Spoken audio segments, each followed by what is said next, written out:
प्रार्थना का सब कार्यवाही को आपके हाथ में समर्पण करके प्रार्थना करता हूँ परमेश्वर। फिर स्टीफन पास्टर को आपके चरणों में रखता हूँ परमेश्वर। Hallelujah Lord Jesus, praise Lord. Translation करने वाले हालेलुया लॉर्ड जीसस लॉर्ड संतोष पास्टर को भी आपके हाथों में रखता हूँ परमेश्वर। उसके साथ हालेलुया लॉर्ड जीसस लॉर्ड हमारा हालेलुया लॉर्ड सेवकाई का जो भी वर्शिप लीड करेगा हालेलुया लॉर्ड, सबको आप हालेलुया लॉर्ड आपके चरणों में रख के प्रार्थना करता हूँ परमेश्वर। Hallelujah Lord Jesus, praise Lord Jesus, praise Lord Jesus. धैर्य के साथ फिर से आपकी कृपासन के नजदीक में आ जाता हूँ परमेश्वर। Hallelujah Lord Jesus, thank you Lord Jesus, thank you Lord Jesus. हमारे हृदय को जान के हालेलुया लॉर्ड जीसस उत्तर देने वाला परमेश्वर आप है। Hallelujah Lord Jesus, praise Lord Jesus, praise Lord Jesus, praise Lord Jesus. Thank you Lord Jesus. हमारा हर कमजोरियों को माफ करना परमेश्वर, हमारे हर पाप को क्षमा करके परमेश्वर हालेलुया लॉर्ड हमारा प्रार्थना का उत्तर आप देना परमेश्वर। हालेलुया लॉर्ड जीसस, सभी बातें आपके हालेलुया लॉर्ड समर्पण में रख के प्रार्थना करता हूँ यीशु के नाम से, आमेन। ആമേൻ ആമേൻ. വന്നുകൂടിയിരിക്കുന്ന എല്ലാവർക്കും യേശു ക്രിസ്തുവിൻ്റെ നിസ്തുല നാമത്തിൽ സ്നേഹവന്ദനങ്ങളെ അറിയിക്കുന്നു. आज सभा में जुड़े हुए आप सभी को प्रभु यीशु मसीह के नाम से प्रेमी सलाम मैं कहता हूँ। ഈ പ്രാരംഭ നിമിഷങ്ങളിൽ ദൈവസന്നിധിയിൽ നമുക്ക് സ്തുതി സ്തോത്രങ്ങളും ആരാധനയും അർപ്പിക്കാം. क्यों न हम लोग मिलकर कुछ समय प्रभु की स्तुति और आराधना में समय को व्यतीत करें। ദിഗ്ബോയിൽ നിന്ന്, ആസാമിലെ ദിഗ്ബോയിൽ നിന്ന് സിസ്റ്റർ ക്ലൗഡിയയും ടീമും നമ്മോടുകൂടെ ജോയിൻ ചെയ്തിട്ടുണ്ട്. പ്രിയപ്പെട്ടവർ ആരാധനയ്ക്ക് നേതൃത്വം നൽകുന്നതായിരിക്കും. और असम दिग्बोई से बहन क्लाउडिया और उनका समूह हमारे साथ में है, आराधना में भी हमारी अगुवाई करें।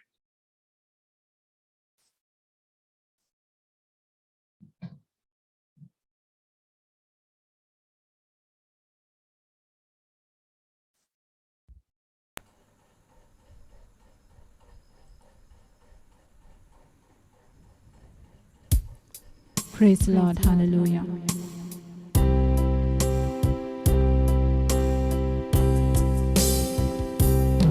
फिर से वो आग बरसा दे, फिर से तूफान आने दे, तेरी महिमा से, तेरी सामर्थ से, फिर से तू अभिषेक कर दे, फिर से वो आग बरसा दे, फिर से तूफान आने दे, तेरी महिमा से, तेरी सामर्थ से, फिर से तू अभिषेक कर दे। पवित्र आत्मा, पवित्र आत्मा, पवित्र आत्मा, पवित्र आत्मा, पवित्र आत्मा, पवित्र आत्मा, बहने दे उस हवा को, छू लेने दे हर एक दिल को, तेरी दर्शन हमें मिले, करते हैं प्रार्थना तुझसे, बहने दे उस हवा को, छू लेने दे हर एक दिल को, तेरी दर्शन हमें मिले, करते हैं प्रार्थना तुझसे, तेरी महिमा से, तेरी सामर्थ से, फिर से तू अभिषेक कर दे, तेरी महिमा से, तेरी सामर्थ से, फिर से तू अभिषेक कर दे। पवित्र आत्मा, पवित्र आत्मा, पवित्र आत्मा, पवित्र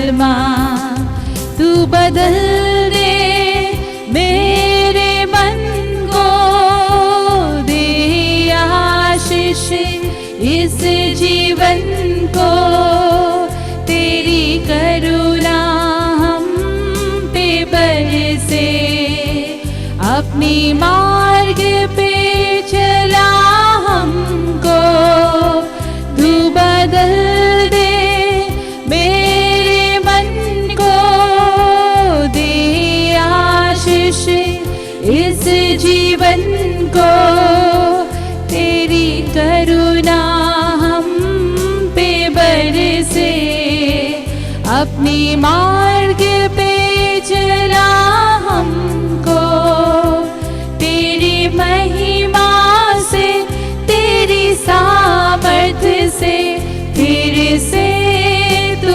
अभिषेक कर दे, तेरी महिमा से तेरी सामर्थ्य से फिर से तू अभिषेक कर दे। पवित्र आत्मा, पवित्र आत्मा, पवित्र आत्मा, पवित्र आत्मा, पवित्र आत्मा, पवित्र आत्मा।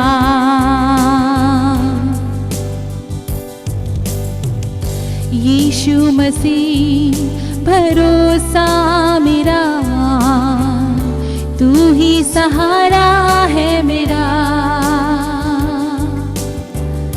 मुश्किल समय में तू ही दिलासा, साथ रहेगा तू सदा। यीशु मसीह भरोसा मेरा, तू ही सहारा है मेरा, मुश्किल समय में तू ही दिलासा, साथ रहेगा तू सदा। करुणा भलाई तेरी सदा रहेगी मुझ पर, तेरी विश्वास योग्यता देखूंगा मैं उम्र भर।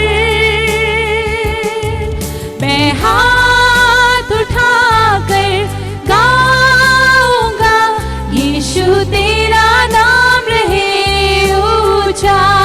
हालेलुया। मैं हाथ उठाकर गाऊंगा, यीशु तेरा नाम रहे ऊंचा। मौत से है बचाया तूने, जीवन नया है दे दिया। नाम लेकर पुकारा मुझे, महिमा से मुझको भर दिया। मौत से है बचाया तूने, जीवन नया है दे दिया। नाम लेकर पुकारा मुझे, महिमा से मुझको भर दिया। करुणा भलाई तेरी सदा रहेगी मुझ पर, तेरी विश्वास योग्यता देखूंगा मैं उम्र भर। मैं हाथ उठाकर गाऊंगा, यीशु तेरा नाम रहे ऊंचा।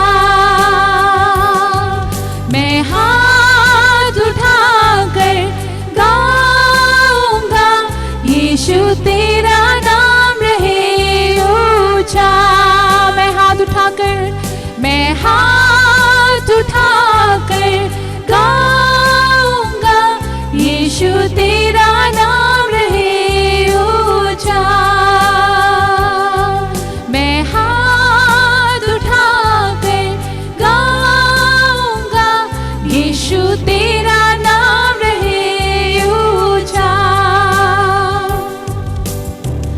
आदर और महिमा हो तेरी, तू ही हमारा खुदा। पूरी हो तेरी ही मर्जी, जो भी रंगो तेरा राज हो यहाँ। आदर और महिमा हो तेरी, तू ही हमारा खुदा। Yes, you are Lord. पूरी हो तेरी ही मर्जी, तेरी है राज हो यहाँ। मैं हाथ उठाकर गाऊंगा, यीशु तेरा नाम रहे ऊंचा। मैं हाथ उठाकर गाऊंगा, यीशु तेरा नाम रहे ऊंचा। यीशु तेरा नाम रहे ऊंचा। यीशु तेरा नाम रहे ऊंचा। यीशु तेरा नाम रहे ऊंचा। Hallelujah, we praise you, Lord. We praise you, Jesus. Hallelujah, hallelujah, hallelujah, hallelujah. Hallelujah, we praise you, Jesus. पवित्र आत्मा उतरा हो, अभिषेक से हमें भर दो। पवित्र आत्मा उतरा हो, अभिषेक से हमें भर दो। पवित्र आत्मा उतरा हो, अभिषेक से हमें भर दो। पवित्र आत्मा उतरा हो, अभिषेक से हमें भर दो। अग्नि ज्वाला समान उतरा, शंसनाहट के साथ उतरा। अग्नि ज्वाला समान उतरा, शंसनाहट के साथ उतरा।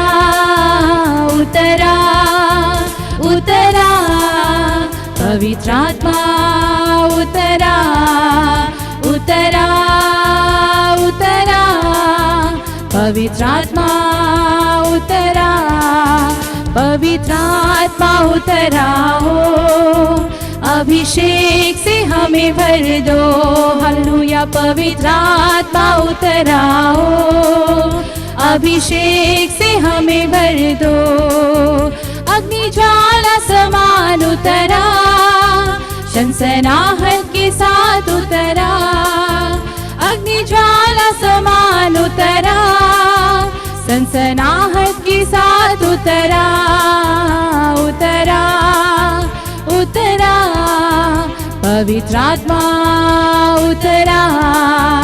उतरा हालेलुया। उतरा हालेलुया। पवित्र आत्मा उतरा। One last time. पवित्र आत्मा उतरा हो, अभिषेक से हमें भर दो। हालेलुया। पवित्र आत्मा उतरा हो, अभिषेक से हमें भर दो। अग्नि ज्वाला समान उतरा, शंसनाहट के साथ उतरा। हालेलुया। अग्नि ज्वाला समान उतरा, शंसनाहट के साथ उतरा। उतरा उतरा पवित्र आत्मा उतरा। उतरा उतरा पवित्र आत्मा उतरा। उतरा उतरा पवित्र आत्मा उतरा। उतरा उतरा पवित्र आत्मा उतरा। पवित्र आत्मा उतरा। Hallelujah hallelujah hallelujah. Praise the lord. Amen. जय देने वाले प्रभु यीशु को कोटि कोटि धन्यवाद।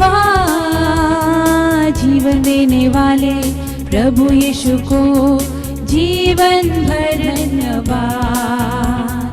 जय देने वाले प्रभु यीशु को कोटि कोटि धन्यवाद। जीवन देने वाले प्रभु यीशु को जीवन भर धन्यवाद। हल्लेलुया हल्लेलुया गाएंगे आत्मा से भरकर गाएंगे। हल्लेलुया हल्लेलुया गाएंगे आत्मा से भरकर गाएंगे। यीशु जिंदा है वो आने वाला है। यीशु जिंदा है वो आने वाला है। शांति देने वाले प्रभु यीशु को कोटि कोटि धन्यवाद। मुक्ति देने वाले प्रभु यीशु को जीवन भर धन्यवाद। शांति देने वाले प्रभु यीशु को कोटि कोटि धन्यवाद। मुक्ति देने वाले प्रभु यीशु को जीवन भर धन्यवाद। हल्लेलुया हल्लेलुया गाएंगे आत्मा से भरकर गाएंगे। हल्लेलुया हल्लेलुया गाएंगे आत्मा से भरकर गाएंगे। यीशु जिंदा है वो आने वाला है। यीशु जिंदा है वो आने वाला है। चंगा करने वाले प्रभु यीशु को कोटि कोटि धन्यवाद। छुटकारा देने वाले प्रभु यीशु को जीवन भर धन्यवाद। चंगा करने वाले प्रभु यीशु को कोटि कोटि धन्यवाद। छुटकारा देने वाले प्रभु यीशु को जीवन भर धन्यवाद। हल्लेलुया हल्लेलुया गाएंगे आत्मा से भरकर गाएंगे। हल्लेलुया हल्लेलुया गाएंगे आत्मा से भरकर गाएंगे। यीशु जिंदा है वो आने वाला है।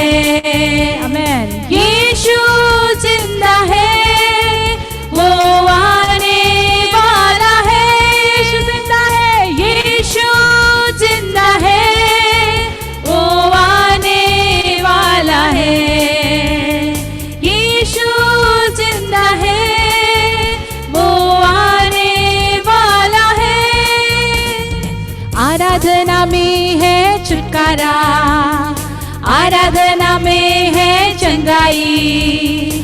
आराधना में है छुटकारा छुटकारा।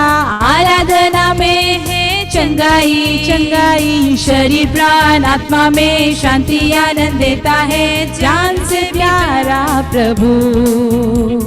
शरीर प्राण आत्मा में शांति आनंद देता है जान से भी प्यारा प्रभु। प्रार्थना करो आराधना करो वो अच्छा है कितना भला है। हालेलुया। प्रार्थना करो आराधना करो वो अच्छा है कितना भला है। छुटकारा पाए हमेशा। हालेलुया। छुटकारा पाए हमेशा। छुटकारा पाए हमेशा।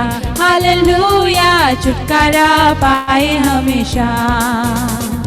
मांगोगे तो मिलेगा, ढूंढोगे तो तुम पाओगे।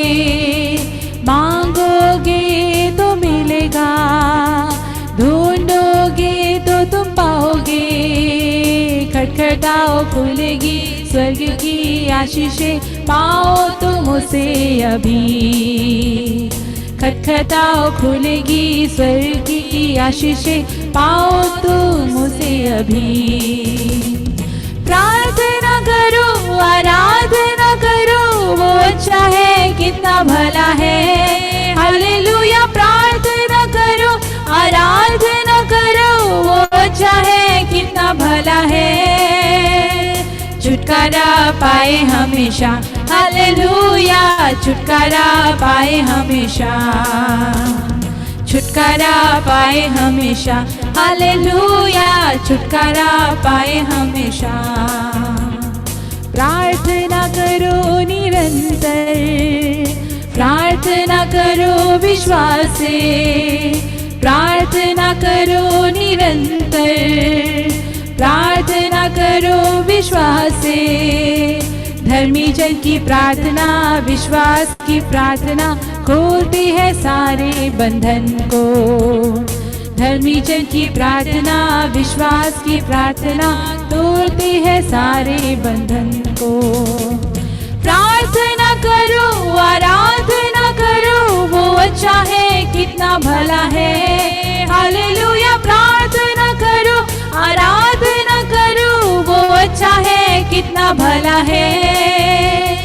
छुटकारा पाए हमेशा, हालेलुया छुटकारा पाए हमेशा, हालेलुया छुटकारा पाए हमेशा, हालेलुया छुटकारा पाए हमेशा। प्रार्थना करो, आराधना करो, वो अच्छा है, कितना भला है। हालेलुया प्रार्थना करो, आराधना करो, वो अच्छा है, कितना भला है। छुटकारा पाए हमेशा, हालेलुया छुटकारा पाए हमेशा, छुटकारा पाए हमेशा, हालेलुया छुटकारा पाए हमेशा, छुटकारा पाए हमेशा, हालेलुया छुटकारा पाए हमेशा। Hallelujah praise Lord. രാത്രികാലത്തെ ഓർത്ത് ദൈവത്തെ നന്ദിയോടുകൂടെ സ്തുതിക്കുന്നു. और इस अनुग्रहित शाम की सभा के लिए परमेश्वर को मैं धन्यवाद देना चाहता हूँ। വീണ്ടും ഒരു ബുധനാഴ്ച കൂടെ നമുക്ക് ഒരുമിച്ച് കൂടുവാനുള്ള വളരെ അത്ഭുതകരമാകുന്ന ഭാഗ്യകരമാകുന്ന ഒരവസരമാണ് കർത്താവാകുന്ന യേശു നൽകി തന്നിരിക്കുന്നത്. और आज रात को एक और बार प्रभु ने हमें अवसर प्रदान किया कि हम लोग मिलकर प्रभु की महिमा कर सके और स्तुति आराधना कर सके। സഹകരിക്കുന്ന എല്ലാ പ്രിയപ്പെട്ടവരോടുമുള്ള സ്നേഹവും നന്ദിയും ഈ തരുണത്തിൽ അറിയിക്കുന്നു. और जितने लोग इन सभाओं में नियमित जुड़ते हैं, आप सभी को दिल से हम धन्यवाद देना चाहते हैं, आभार प्रकट करते हैं। കഴിഞ്ഞുപോയ ഒരു വർഷത്തിലധികമായി നമ്മൾ ഉയർത്തിയ ആയിരക്കണക്കിന് പ്രാർത്ഥനകൾക്ക് കർത്താവാകുന്ന യേശു മറുപടി നൽകി തന്നു. और पिछले एक साल से अधिक समय से कई हजारों विषयों के लिए प्रार्थना करने के लिए प्रभु ने अवसर प्रदान किया और बहुत सारे विषयों के उत्तरों को भी हम देख पाए। ഈ ഞായറാഴ്ചയും തിങ്കളാഴ്ച പ്രഭാതത്തിലുള്ള അന്യഭാഷ പ്രാർത്ഥനയിൽ ഈ കാലാവസ്ഥയിൽ വലിയ ഘോരമാകുന്ന മഴയുണ്ടാകുമെന്ന് കാലാവസ്ഥാ പ്രവാചകന്മാർ വെതർ ഡിപ്പാർട്ട്മെൻറ്റ് പറഞ്ഞിരുന്നു. എന്നാൽ നമ്മൾ പ്രാർത്ഥിച്ചു, കർത്താവ് അതിനൊരു ശമനം നൽകി. और रविवार को और सोमवार की सुबह की प्रार्थनाओं के अंदर विशेष हमने प्रार्थना की थी। बरसात के बारे में भविष्यवाणी थी, संभावनाएं थी कि मौसम विभाग ने कहा था कि भारी बारिश होगी, लेकिन प्रभु ने अपने कार्य को वहां पर प्रकट किया, स्थितियों को नियंत्रण में रखा। എൻ്റെ ഹൃദയത്തിൽ അപ്പോൾ ഒരു ബോധ്യം പരിശുദ്ധാത്മാവിനാൽ ഉണ്ടായി. നമ്മൾ പോലും അറിയാതെ ഇതേപോലെ ആയിരക്കണക്കിന് പ്രാർത്ഥനകൾക്ക് കഴിഞ്ഞുപോയ നാളുകളിൽ കർത്താവ് ഈ ബുധനാഴ്ച ഉയർന്ന പ്രാർത്ഥനകൾക്ക് കർത്താവ് മറുപടി നൽകി തന്നു. और प्रभु ने मेरे दिल के अंदर ये बात देखी, बहुत तेरे विषयों के लिए जिसके लिए हमने प्रार्थना की, हमारी भी जानकारी के बगैर उन विषयों के ऊपर प्रभु ने अपने कार्य को प्रकट किया और अपने उत्तरों को उन विषयों के लिए प्रकट किया है। ആത്മാർത്ഥമായി പ്രാർത്ഥനകളിൽ പങ്കെടുക്കുന്ന എല്ലാവരെയും അഭിനന്ദിക്കുന്നു, നന്ദി അറിയിക്കുന്നു. और जितने लोग आत्मीयता से सभा में जुड़ते हैं, प्रार्थना करते हैं, आपको दिल से हम आभार व्यक्त करते हैं। ഒക്ടോബർ മാസം മുതൽ മാസത്തിൽ ഒരു ബുധനാഴ്ച, ആദ്യത്തെ ബുധനാഴ്ച സാധിക്കുമെങ്കിൽ എല്ലാ സംസ്ഥാനങ്ങളുടെയും തലസ്ഥാനങ്ങളിൽ, ഓരോ സംസ്ഥാനങ്ങളുടെ തലസ്ഥാനങ്ങളിൽ പോയി ഈ പ്രാർത്ഥന ഹോസ്റ്റ് ചെയ്യാൻ ആഗ്രഹിക്കുന്നുണ്ട്. और अक्टूबर महीने के एक सप्ताह के अंदर आग्रह कर रहे हैं कि हर एक राज्यों की राजधानी में जाकर इन सभाओं को हम वहां से संचालित कर सके। പ്രഥമമായിട്ട് ഒക്ടോബർ മാസത്തിൽ തിരുവനന്തപുരത്ത് നിന്ന് തിരുവനന്തപുരം പട്ടണത്തിൽ നിന്ന് കേരളത്തിൻ്റെ തലസ്ഥാനമാകുന്ന തിരുവനന്തപുരത്ത് നിന്ന് ഈ പ്രാർത്ഥന ഹോസ്റ്റ് ചെയ്യാൻ അവിടെയുള്ള ഒരു സഭയുമായി അസോസിയേറ്റ് ചെയ്ത് ഹോസ്റ്റ് ചെയ്യാൻ ആഗ്രഹിക്കുന്നു. और अक्टूबर महीने के अंदर केरल की राजधानी ट्रिवांड्रम की कलीसिया के साथ में मिलकर वहां से ये जो सभाओं को आयोजित करने का हम प्रयास कर रहे हैं. നവംബറിൽ ഡൽഹിയിൽ നിന്ന് നവംബർ മാസത്തിൽ ഞാൻ ഡൽഹിക്ക് പോകുന്നുണ്ട്. നവംബർ മാസത്തിൽ ഡൽഹിയിൽ നിന്നും ഹോസ്റ്റ് ചെയ്യാൻ ആഗ്രഹിക്കുകയാണ്. और नवंबर महीने में दिल्ली से इन सभाओं को होस्ट करने के लिए हम प्रयास कर रहे हैं. വരാൻ പോകുന്ന മാസങ്ങളിൽ അതേപോലെ ഓരോ മാസവും ഓരോ സംസ്ഥാനങ്ങളുടെ തലസ്ഥാനങ്ങളിൽ കർത്താവ് എത്തിക്കുമെന്ന് വിശ്വസിക്കുന്നു. और मैं विश्वास करता हूँ आने वाले दिनों में हर एक महीने में एक राज्य की राजधानी में जाने के लिए प्रभु अवसर प्रदान करेगा. ഇന്ന് രാത്രി വീണ്ടും നമ്മൾ പുത്രത്വത്തെക്കുറിച്ചുള്ള ചില ചിന്തകൾ കൂടെ കേൾക്കുവാൻ പോകുന്നു. आज रात पुनः हम पुत्रत्व के विषय में कुछ बातों को सीखने जा रहे हैं. ഞാൻ കഴിഞ്ഞ പവർ കോൺഫറൻസിൽ പറഞ്ഞതുപോലെ ജോൺ മാക്സ്വെൽ എന്ന കർത്താവിൻ്റെ ദാസൻ ഇങ്ങനെ പറഞ്ഞു, ലോ ഓഫ് റിപ്പീറ്റേഷൻ, ആവർത്തിച്ചൊരു കാര്യം പറയുമ്പോൾ അത് ഹൃദയത്തിൽ പതിയുമെന്ന്. और पिछले पावर कॉन्फ्रेंस में मैंने जॉन मैक्सवेल का पुनरावृत्ति का नियम वो आपको बताया था कि एक ही बात को अगर हम बार बार दोहराते हैं तो वो बात हमारे अंदर उतर जाती है. കഴിഞ്ഞുപോയ ദിനങ്ങളിലെല്ലാം ആവർത്തിച്ച് ഈ ആലോചനകൾ പങ്കുവെച്ചുകൊണ്ടിരിക്കുകയാണ്. और पिछले कुछ दिनों से लगातार पुत्रत्व के बारे में हम बार बार सीख रहे हैं. അതിനാൽ എൻ്റെ ഹൃദയത്തിൽ ദൈവത്തിൻ്റെ ആത്മാവിട്ട ആലോചനകൾ, അതിൻ്റെ ചില ഭാഗങ്ങൾ, ആരംഭ ഭാഗങ്ങൾ തുടങ്ങി ചില ഭാഗങ്ങൾ നിങ്ങളുമായിട്ട് വീണ്ടും ഒരിക്കൽ കൂടെ പങ്കുവയ്ക്കുവാൻ പോകുന്നു. और मेरे दिल में पिछले दिनों में प्रभु ने पुत्रत्व के बारे में जो बातें मुझे सिखाई वो आपके भी साथ में मैं आज बांटना चाहूँगा.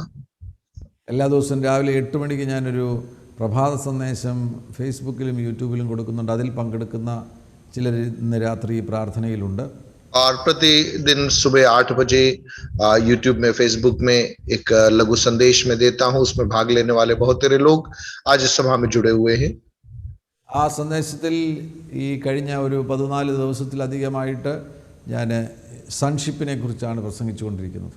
और पिछले 14 दिन से लगातार पुत्रत्व के बारे में मैं उस सभा में सिखा रहा हूँ.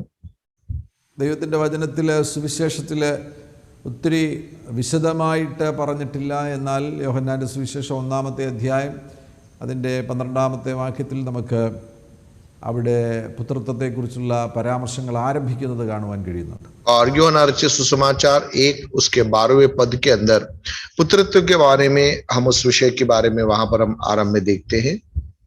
ലേഖനങ്ങളിൽ ചെല്ലുമ്പോഴാകുന്നു, ഗലാത്യ ലേഖനം, റോമാലേഖനം, ഇങ്ങനെയുള്ള ലേഖനങ്ങളിൽ ആധികാരികമായിട്ട് പുത്രത്വത്തെക്കുറിച്ച് വിശദീകരിച്ചിരിക്കുന്നത് കാണുവാൻ കഴിയുന്നു. और गलातियों की पत्री, रोमियों की पत्री में विस्तार के साथ में पुत्रत्व के बारे में हम देख पाते हैं.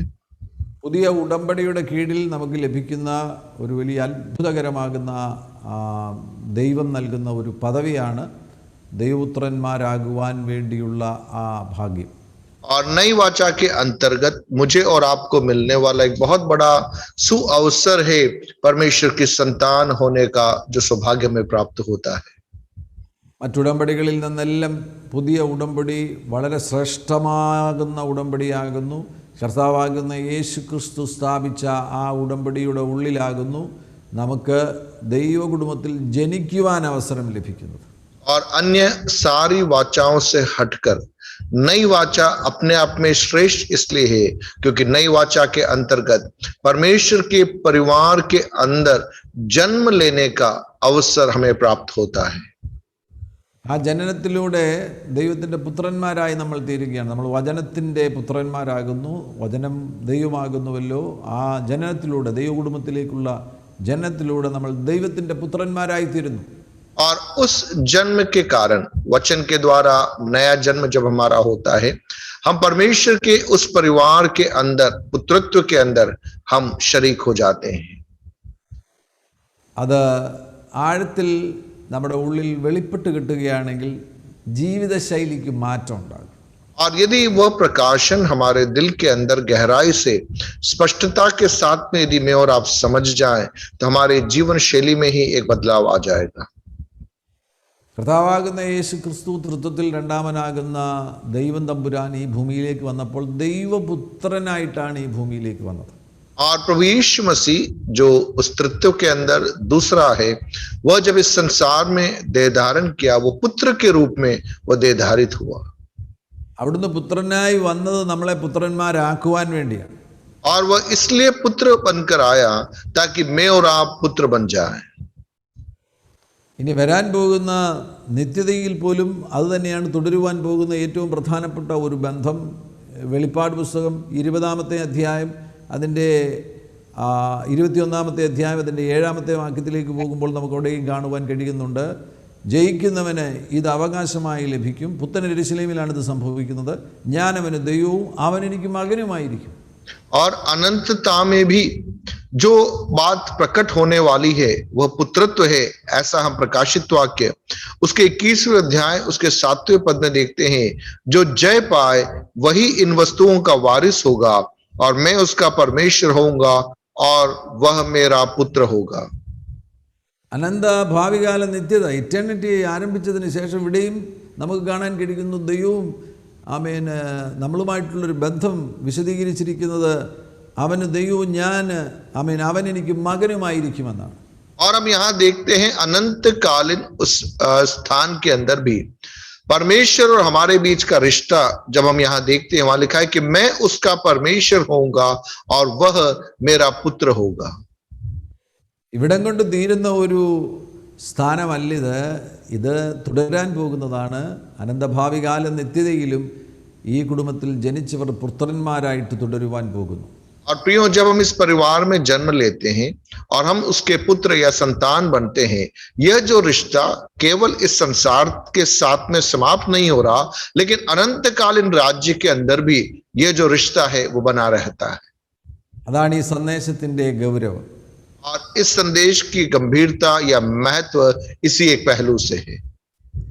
ഈ കാലഘട്ടത്തിൽ ഇത് അനേകരിലൂടെ വീണ്ടും കർത്താവ് ഈ സന്ദേശം കൊടുക്കുന്നതിൻ്റെ പിന്നിലെ രഹസ്യം ഇപ്പോൾ നടക്കാൻ പോകുന്ന പരിശുദ്ധാത്മ ചലനം, ആ ചലനത്തിൽ പുത്രന്മാരെയാണ് ദൈവം ഉപയോഗിക്കുവാൻ ആഗ്രഹിക്കുന്നത്. और इन दिनों में प्रभु अलग अलग अपने दासों के द्वारा अगर इस विषय को बार बार दोहरा रहा है, उससे जो हम समझ सकते हैं कि इन दिनों की जागृति के अंदर परमेश्वर पुत्रों को कलीसिया में खड़ा करना चाहता है।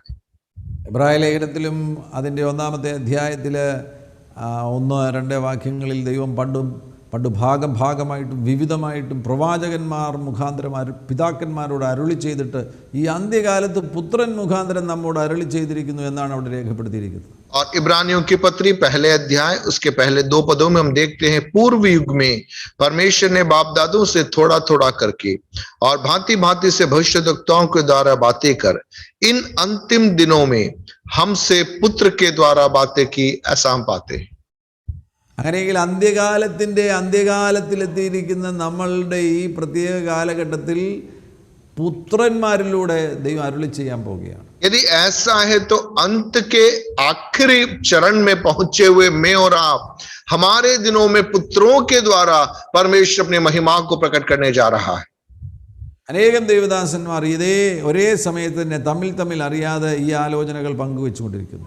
और बहुत सारे प्रभु के दास लोग आपस में बिना जानकारी के इसी विषय को अलग अलग तरीके से इंद्रों में सिखा रहे हैं। കഴിഞ്ഞ ദിവസം ഞാൻ കർത്താവിൻ്റെ ദാസൻ ബാബുഷായനെ പാസ്റ്റർ ടൈറ്റസ് ചാക്കോയെ ഞാൻ വകയാറിൽ വെച്ച് കണ്ടിരുന്നു. ആ സമയത്ത് കർത്താവിൻ്റെ ദാസൻ പറയുകയാണ്, ജോബി ടൈറ്റസ്, മസ്കറ്റിൽ ജോബി ടൈറ്റസ് കുറച്ച് നാളുകളായിട്ട് ഈ ആലോചനകൾ പങ്കുവെച്ചുകൊണ്ടിരിക്കുകയാണ്. और पिछले दिनों में प्रभु के दास पास्टर टाइटस चाको से जब मैं बात कर रहा था तो वो बता रहे थे कि पास्टर जोबी टाइटस पिछले कुछ दिनों से इसी विषय को वे भी सिखा रहे हैं मस्कट के अंदर. അതേപോലെ കഴിഞ്ഞ 2 ആഴ്ചകളിൽ പാസ്റ്റർ അനീഷ് നമ്മുടെ നടുവിൽ വന്നു, പാസ്റ്റർ രാജേഷ് നമ്മുടെ നടുവിൽ വന്നു, ഡൽഹിയിൽ രാജ്മോഹൻ പാസ്റ്റർ, അങ്ങനെ തുടങ്ങി അനേകം ദൈവദാസന്മാർ, തോമസ് പി തോമസ്, അനേകം ദൈവദാസന്മാർ ഈ സമയത്ത് ഈ ചിന്തകൾ പങ്കുവെച്ചുകൊണ്ടിരിക്കുന്നു.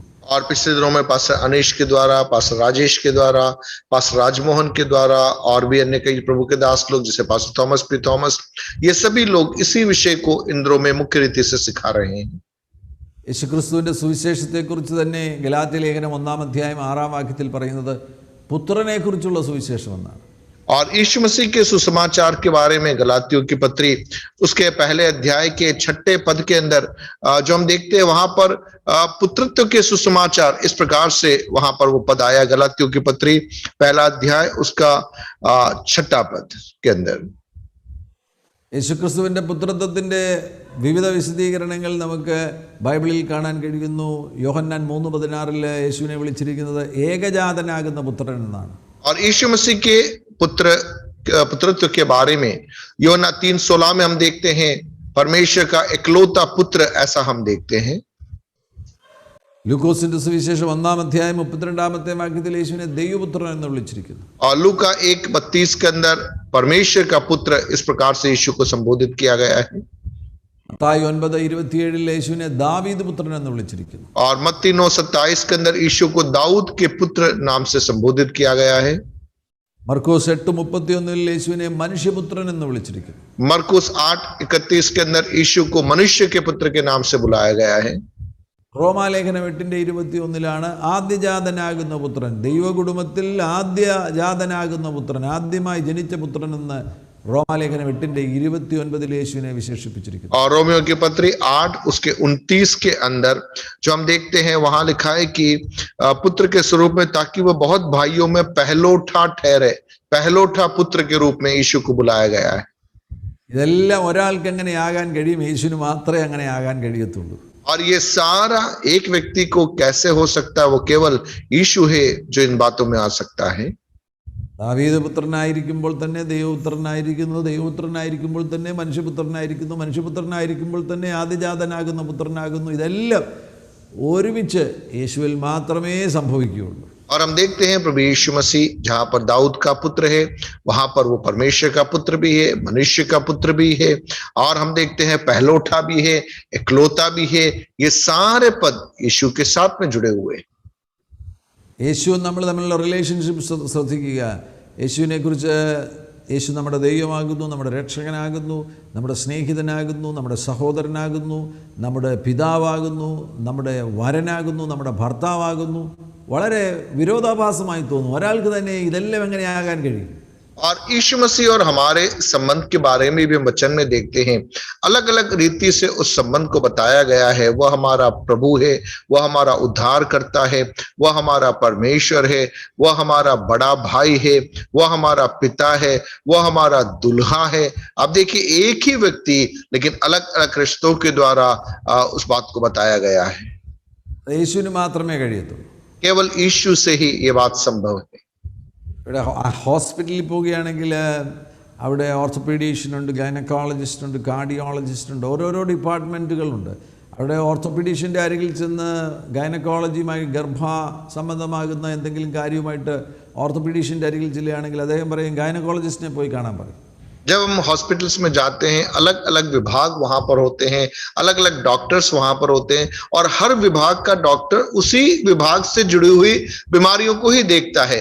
मान लीजिए, अगर कोई गायनिक वाला जो मरीज है वह किसी हड्डी के डॉक्टर के पास में जाएगा तो वो उसका इलाज नहीं करेगा, और वो कहेगा नहीं, आपको उस विभाग में जाना होगा। എന്നാൽ all in all Jesus Christ മാത്രമാണ് അവിടുന്ന് നമ്മുടെ ഓർത്തോപീഡീഷ്യനുമാണ്, കാർഡിയോളജിസ്റ്റുമാണ്, ഗൈനക്കോളജിസ്റ്റുമാണ്, അവിടുന്ന് എല്ലാമാണ്. लेकिन प्रियो, सब बातों का इलाज करने वाला एकमात्र व्यक्ति हमारा प्रभु यीशु मसीह है। वह हमारे लिए ऑर्थोपेडिक डॉक्टर भी हो जाता है, वह गायनोकोलॉजिस्ट भी हो जाता है। दूसरे शब्दों में हर विभाग को वह व्यवहार करता है। നിങ്ങളത് വിശ്വസിക്കുന്നുവെങ്കിൽ കരങ്ങൾ ഉയർത്തി കർത്താവിനെ സ്തുതിക്കുക. यदि आज रात विश्वास करते अपने हाथों को उठाकर प्रभु को धन्यवाद दीजिए। ഹല്ലേലൂയ, പ്രൈസ് ദി ലോർഡ്, ആമേൻ. ദൈവവചനത്തിൽ നമുക്ക് മറ്റ് ചിലരെ കുറിച്ചുകൂടെ പുത്രൻ എന്ന പേരിൽ അവരെ വിളിച്ചിരിക്കുന്നത് നമുക്ക് കാണാൻ കഴിയുന്നുണ്ട്. और परमेश्वर के वचन के अंदर कुछ और लोगों को पुत्र के नाम से संबोधित किया हुआ है। ലൂക്കോസ് 3:38 ആദാമിനെ ദൈവത്തിന്റെ മകൻ എന്ന് വിളിച്ചിരിക്കുന്നു. लूका रचित सुसमाचार 3:38 में आदम को परमेश्वर के पुत्र के रूप में बताया गया है। ഏദൻ തോട്ടത്തിൽ ആദാം ദൈവത്തിന്റെ മകനായിരുന്നു. अदन की वाटिका में आदम परमेश्वर का पुत्र था। എന്നാൽ ആ സ്ഥാനത്ത് നിന്ന് താൻ വീണുപോയി എന്നുള്ളത് നമുക്ക് മനസ്സിലാക്കുവാൻ കഴിയുന്നു. और हम पाते हैं उस पद से वो गिर गया, उसने खो दिया। ഇയ്യോബിന്റെ പുസ്തകം 1:6 ദൂതന്മാരെ പുത്രന്മാർ എന്ന് വിളിച്ചിരിക്കുന്നു. अय्यूब 1:6 में स्वर्गदूतों को भी परमेश्वर के पुत्र के नाम से बुलाया गया है. പുറപ്പാട് പുസ്തകം 4-ാമത്തെ അധ്യായം 22-ാമത്തെ വാക്യത്തിൽ ഇസ്രായേലിനെ പുത്രൻ എന്ന് വിളിച്ചിരിക്കുന്നു. निर्गमन 4th अध्याय 26वें पद में इज़राइल को परमेश्वर के पुत्र के नाम से बुलाया गया है.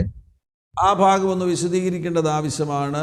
ദൈവം യഥാർത്ഥത്തിൽ ഇസ്രായേലിനെ പുത്രന്മാരാക്കുവാൻ ആഗ്രഹിച്ചതാണ്. അവരെ പുത്രന്മാരെന്ന് തന്നെ വിളിച്ചിരിക്കുന്നു. പിന്നീട് യേശുവിൻ്റെ സമയത്തും അവരെ മക്കളെന്ന് സംബോധന ചെയ്യുന്നുണ്ട്. എന്നാൽ അവർക്കൊരിക്കലും അവിടെ എത്താൻ കഴിഞ്ഞില്ല. और हम देखते हैं निर्गमन के अंदर जहां पर इज़राइल को परमेश्वर ने पुत्र के रूप में बुलाया, लेकिन हम पाते हैं कि वे उस पुत्रत्व के पद पर वे बने नहीं रह पाए, वे उस स्तर तक पहुंच नहीं पाए. പുറപ്പാട് 4:22 ഇസ്രായേൽ എൻ്റെ പുത്രൻ, എൻ്റെ ആദ്യജാതൻ തന്നെ എന്നാണ് യഹോവയാകുന്ന ദൈവം അവരെ കുറിച്ച് പറയുന്നത്. निर्गमन 4th अध्याय 22वां पद, यहोवा यूं कहता है कि इज़राइल मेरा पुत्र वरन मेरा जेठा है. അതേപോലെ തന്നെയാണ് അവരെ രാജാക്കന്മാരാക്കുവാനും പുരോഹിതന്മാരാക്കുവാനും, അങ്ങനെ ഒരു രാജ്യമാക്കുവാൻ, പുരോഹിതന്മാരുടെ രാജാക്കന്മാരും പുരോഹിതന്മാരും ആയിരിക്കുന്ന ഒരു രാജ്യമാക്കി തീർക്കുവാൻ ആഗ്രഹിച്ചിരുന്നു കർത്താവ്. और हम यह भी देखते हैं यहोवा परमेश्वर चाह रहा था न केवल ये लोग पुत्र रहे, लेकिन राजा भी बने और याजक भी बने. यह प्रभु की मनसा थी. പുറപ്പാട് 19:6 നമുക്കത് കാണാൻ കഴിയുന്നുണ്ട്. और निर्गमन 19 उसके 6 पद के अंदर हम वो देख पाते हैं. പുത്രന്മാരുമാകാൻ അവർക്ക് കഴിഞ്ഞില്ല. അവർക്കൊരു പുരോഹിത രാജത്വം, ഒരു വിശുദ്ധ ജനവും അങ്ങനെയുള്ളൊരു രാജ്യവുമായി തീരുവാൻ അവർക്ക് കഴിഞ്ഞില്ല. और हम देखते हैं कि इज़राइल न तो पुत्र बन पाया, न वह याजकों का राज्य बन पाया, और न वह पवित्र जाति बन पाया. അവർക്ക് അങ്ങനെ ഒരു വളർച്ച ലഭിക്കാതെ പോയത് കൊണ്ടാണ് ന്യായപ്രമാണം അവരുടെ മേൽ വന്നത്. और उनके अंदर उस रीति से एक स्तर पर वे न बढ़ पाने के कारण व्यवस्था उनके लिए स्थापित की गई.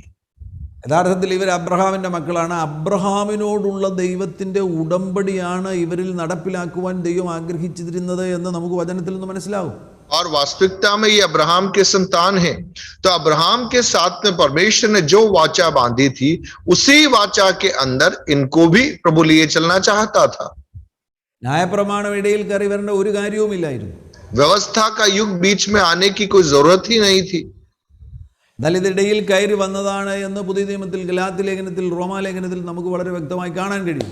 और गलातियों की पत्री में, रोमियों की पत्री में हम देखते हैं कि व्यवस्था बीच में आ गई. എന്തുകൊണ്ടാണ് അതിടയിൽ കയറി വന്നത്? व्यवस्था क्यों बीच में आ गई? ആദ്യം നമ്മൾ ഗലാത്യ ലേഖനത്തിലേക്ക് പോവുകയാണെങ്കിൽ ഗലാത്യ ലേഖനം 3-ാമത്തെ അധ്യായത്തിലെ ചില വാക്യങ്ങളൊന്ന് ശ്രദ്ധിക്കുക. और गलातियों की पत्री उसके 3रे अध्याय के कुछ पदों को हम देखेंगे. അവിടെ 19-ാമത്തെ വാക്യത്തിൽ കാണാൻ കഴിയുന്നുണ്ട്, എന്നാൽ ന്യായപ്രമാണം എന്തിന്? വാഗ്ദത്തം ലഭിച്ച സന്തതി വരുവോളം അത് ലംഘനങ്ങൾ നിമിത്തം കൂട്ടിച്ചേർത്തതും ദൂതന്മാർ മുഖാന്തരം മധ്യസ്ഥന്റെ കയ്യിൽ ഏൽപ്പിച്ചതും അത്രേ. गलातियों की पत्री 3रा अध्याय 19वां पद, तब फिर व्यवस्था क्यों दी गई? वह तो अपराधों के कारण बाद में दी गई कि उस वंश के आने तक रहे जिसकी प्रतिज्ञा दी गई थी, और वह स्वर्गदूतों के द्वारा एक मध्यस्थ के हाथ ठहराई गई. ലംഘനങ്ങൾ നിമിത്തം എന്നവിടെ പ്രത്യേകം പറയുന്നുണ്ട്. ലംഘനങ്ങൾ നിമിത്തം കൂട്ടിച്ചേർത്തതാണ്. അത് ആവശ്യമില്ലാത്തതായിരുന്നു, ഇടയ്ക്ക് അത് വേണ്ടി വന്നത് കൂട്ടിച്ചേർത്തതാണ്. और 19वें पद को यदि आप ध्यान से पढ़ो, वहां लिखा है वह तो अर्थात व्यवस्था तो अपराधों के कारण बाद में दी गई थी. दूसरे शब्दों में अपराधों के कारण व्यवस्था को वहां पर लागू करना पड़ा. നമുക്കറിയാം, പുതിയ നിയമ അനുഗ്രഹത്തെക്കുറിച്ച് പറയുമ്പോൾ, പുതിയ നിയമ ഉടമ്പടിയിൽ വരുന്ന അനുഗ്രഹത്തെക്കുറിച്ച് പറയുമ്പോൾ അവിടെ പ്രത്യേകം പറയുന്നുണ്ട്, അബ്രഹാമിൻ്റെ അനുഗ്രഹം ക്രിസ്തുയേശുവിൽ ജാതികൾക്ക് വരേണ്ടതിന് നാം ആത്മാവെന്ന വാഗ്ദത്ത വിഷയം വിശ്വാസത്താൽ പ്രാപിപ്പാൻ തന്നെ എന്ന് ഗലാത്യർ 3:14 പറയുന്നുണ്ട്. അവിടെ അബ്രഹാമിൻ്റെ അനുഗ്രഹം, യഥാർത്ഥത്തിൽ പറയേണ്ടത് ന്യായപ്രമാണം, അതിനുശേഷമല്ലേ പുതിയ ഉടമ്പടി വരുന്നത്. അപ്പോൾ ന്യായപ്രമാണവുമായിട്ടല്ലേ പുതിയ ഉടമ്പടിയെ ചേർത്ത് വയ്ക്കേണ്ടത്. എന്നാൽ വളരെ വ്യക്തമായിട്ട് നമുക്ക് കാണാൻ കഴിയുന്നു, ഇത് ഇടയിൽ വന്നതാകുന്നതിനാൽ, കൂട്ടിച്ചേർത്തതാകുന്നതിനാൽ ഒറിജിനൽ എന്ന് പറയുന്നത് അബ്രഹാമിൻ്റെ മേലുള്ള അനുഗ്രഹമാണ്. അതാണ് പുതിയ ഉടമ്പടിയിലേക്കും പകരപ്പെടുന്നത്. और गलातियों के पत्री 3 अध्याय उसके 14वें पद में हम देखते हैं, अब्राहम की आशीष मसीह यीशु में अन्य जातियों तक पहुंचे और हम विश्वास के द्वारा उस आत्मा को प्राप्त करें जिसकी प्रतिज्ञा हुई है। दूसरे शब्दों में, अब्राहम के साथ में परमेश्वर ने जो वाचा बांधी थी, वही वाचा नए वाचा के अंदर जब एक व्यक्ति आता है, उसके ऊपर वही आशीष, जो अब आशीष अब्राहम पर थी, वही आशीष की प्रतिज्ञा हम यहां पर पाते हैं। उसका अर्थ है, आमतौर पर होना क्या चाहिए, अगर यह पुरानी व्यवस्था से जुड़ा हुआ होता तो वहां पर अब्राहम के आशीष के स्थान पर पुरानी व्यवस्था ऐसा लिखा हुआ होता, लेकिन यहां पर अब्राहम की आशीष के साथ में इसे जोड़ा गया है। उससे हम समझ पा रहे हैं कि यह व्यवस्था है, यह बीच में एक तात्कालीन समय के लिए लागू की गई थी। വളരെ വ്യക്തം 19ാമത്തെ വാക്യത്തിൽ പറഞ്ഞിരിക്കുന്നു, അത് ലംഘനങ്ങൾ നിമിത്തം കൂട്ടിച്ചേർത്തു. എന്താണ് ആ ലംഘനങ്ങൾ? ഇവരുടെ ഇടയിൽ, ഈ അബ്രഹാമിന്റെ സന്തതികളുടെ ഇടയിൽ വന്ന ലംഘനം എന്താണ്? और 19वें पद में बहुत स्पष्ट है कि व्यवस्था तो अपराधों के कारण बाद में दी गई। यदि ऐसा है तो अब्राहम के संतानों का अपराध क्या था? യോശുവയുടെ പുസ്തകം 24ാമത്തെ അധ്യായം അതിന്റെ 14ാമത്തെ വാക്യത്തിലേക്ക് പോകുമ്പോൾ, यहोशू उसका 24वां अध्याय और उसके 14वें पद में यदि हम जाए तो, ആകയാൽ നിങ്ങൾ യഹോവയെ ഭയപ്പെട്ടവനെ പരമാർത്ഥതയോടും വിശ്വസ്തയോടും കൂടെ സേവിപ്പീൻ. നിങ്ങളുടെ പിതാക്കന്മാർ, ഇത് ശ്രദ്ധിക്കണം, നിങ്ങളുടെ പിതാക്കന്മാർ നദിക്കക്കരയും മിസ്രൈമിൽ വെച്ച് സേവിച്ച ദേവന്മാരെ ഉപേക്ഷിക്കുകയും യഹോവയെ തന്നെ സേവിക്കുകയും ചെയ്യുവീൻ. और यहोशू 24 उसका 14वां पद, इसलिए अब यहोवा का भय मानकर उसकी सेवा खराई और सच्चाई से करो, और जिन देवताओं की सेवा तुम्हारे पुरखा महानद के उस पार और मिस्र में करते थे, उन्हें दूर करके यहोवा की सेवा करो. മിസ്രൈമിൽ വെച്ച് അന്യദേവന്മാരെ സേവിച്ചു എന്ന് ഇവിടെ രേഖപ്പെടുത്തിയിരിക്കുന്നു. വളരെ വ്യക്തമാണ്. അബ്രഹാമിന് ദൈവിക വെളിപ്പാടുണ്ടായിരുന്നു, ഇസഹാക്കിനും ഉണ്ടായിരുന്നു, യാക്കോബിനും ഉണ്ടായിരുന്നു. എന്നാൽ യാക്കോബിൻ്റെ പിള്ളേർ വന്നു കഴിഞ്ഞപ്പോൾ അപ്പന്മാർക്കുണ്ടായിരുന്ന വെളിപ്പാട് അതേപോലെ വഹിക്കുവാൻ അവർക്ക് കഴിഞ്ഞില്ല. അതിൽ യോസഫിന് മാത്രമേ ആ വെളിപ്പാടുണ്ടായിരുന്നുള്ളൂ. പിന്നീട് അവരുടെ മക്കൾ വന്നപ്പോൾ, അവർ മിസ്രൈമിലായിരുന്നപ്പോൾ മിസ്രൈമിലെ ദൈവങ്ങളെ അവർ ആരാധിച്ചു.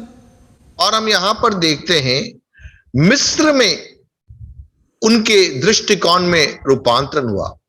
अब्राहम के द्वारा, इसहाक के द्वारा, याकूब के द्वारा जिस रीति से वे प्रभु की आराधना करते थे, मिस्र में यूसुफ उस रीति से प्रभु को पुकार पाया, लेकिन उसके बाद की पीढ़ियों ने प्रभु से वे दूर चले गए और अलग ही रीति से वे एक आराधना में आगे बढ़ने लगे.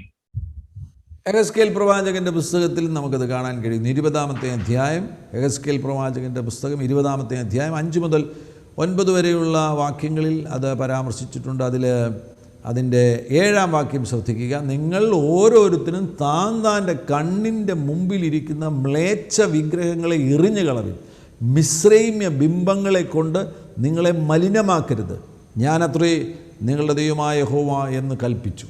और यहेजकेल नबी की पुस्तक उसके 20वें अध्याय के 7वें पद में और स्पष्टता से हम उसे समझ सकते हैं, फिर मैंने उनसे कहा, जिन घिनौनी वस्तुओं पर तुम में से हरेक की आंखें लगी है, उन्हें फेंक दो, और मिस्र की मूर्तों से अपने को अशुद्ध न करो, मैं ही तुम्हारा परमेश्वर यहोवा हूं.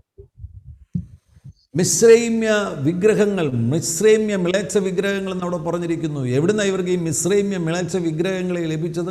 അപ്പൂപ്പന്മാർ, ഇവരുടെ വല്യപ്പച്ചന്മാർ, അവർ മിസ്രൈമിൽ വിഗ്രഹങ്ങളെ ആരാധിച്ചു. അതു നിമിത്തമാണ് ന്യായപ്രമാണം ഇവരുടെ മേൽ വന്നത്. और यहां हम देखते हैं कि मिस्र की मूर्तें, अब ये मूर्तियां कहां से इन्हें मिली? इनके पुरखा लोग जो मिस्र में गुलामी में थे, वहां पर इन्होंने मूर्ति पूजा की. परिणाम स्वरूप यह जो आराधना का रीति रिवाज इनके साथ में चलता रहा, और उसके कारण, इस अपराध के कारण व्यवस्था उन्हें प्रदान की गई. ഇവർ പുത്രന്മാരെന്നുള്ള സ്ഥാനത്തായിരിക്കേണ്ടവർ ന്യായപ്രമാണം വന്നതോടുകൂടെ ദാസന്മാർ, സ്ലേവ്സ് എന്നുള്ള സ്ഥാനത്തിലേക്ക് അവർ മാറ്റപ്പെട്ടു.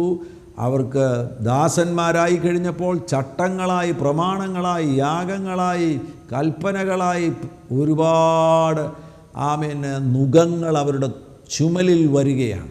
और हम देखते हैं कि पुत्र होने के लिए इन्हें बुलाया तो जरूर गया था, लेकिन प्रभु को छोड़ने के कारण, अन्य देवी देवताओं के पीछे जाने के कारण, मूर्तों की पूजा करने के कारण हम देखते हैं कि ये व्यवस्था के अधीन हो गए, और व्यवस्था के अधीन होने के कारण पुत्र के स्थान पर ये दास बन गए, और विभिन्न प्रकार के रीति रिवाजों के अंदर, आचार संहिता के अंदर और व्यवस्थाओं के अंदर इनका जीवन उलझ कर रह गया. ദൈവം പറഞ്ഞു, നിങ്ങളെല്ലാം വിഗ്രഹങ്ങളെ ആരാധിച്ചില്ലേ? ഇനി എൻ്റെ അരികിലേക്ക് നിങ്ങൾ വരുമ്പോൾ ഇതാ പ്രമാണങ്ങളുടെ കീഴിൽ നിങ്ങൾ വരികയാണ്. ഇത് ചെയ്യുകയാണെങ്കിൽ നീ ജീവിക്കാൻ പോവുകയാണ്, ചെയ്തില്ലെങ്കിൽ നീ മരിക്കും. വർക്സിലേക്ക് മാറുന്നു, ഫെയ്ത്തിൽ നിന്ന് വർക്സിലേക്ക് മാറുന്നു.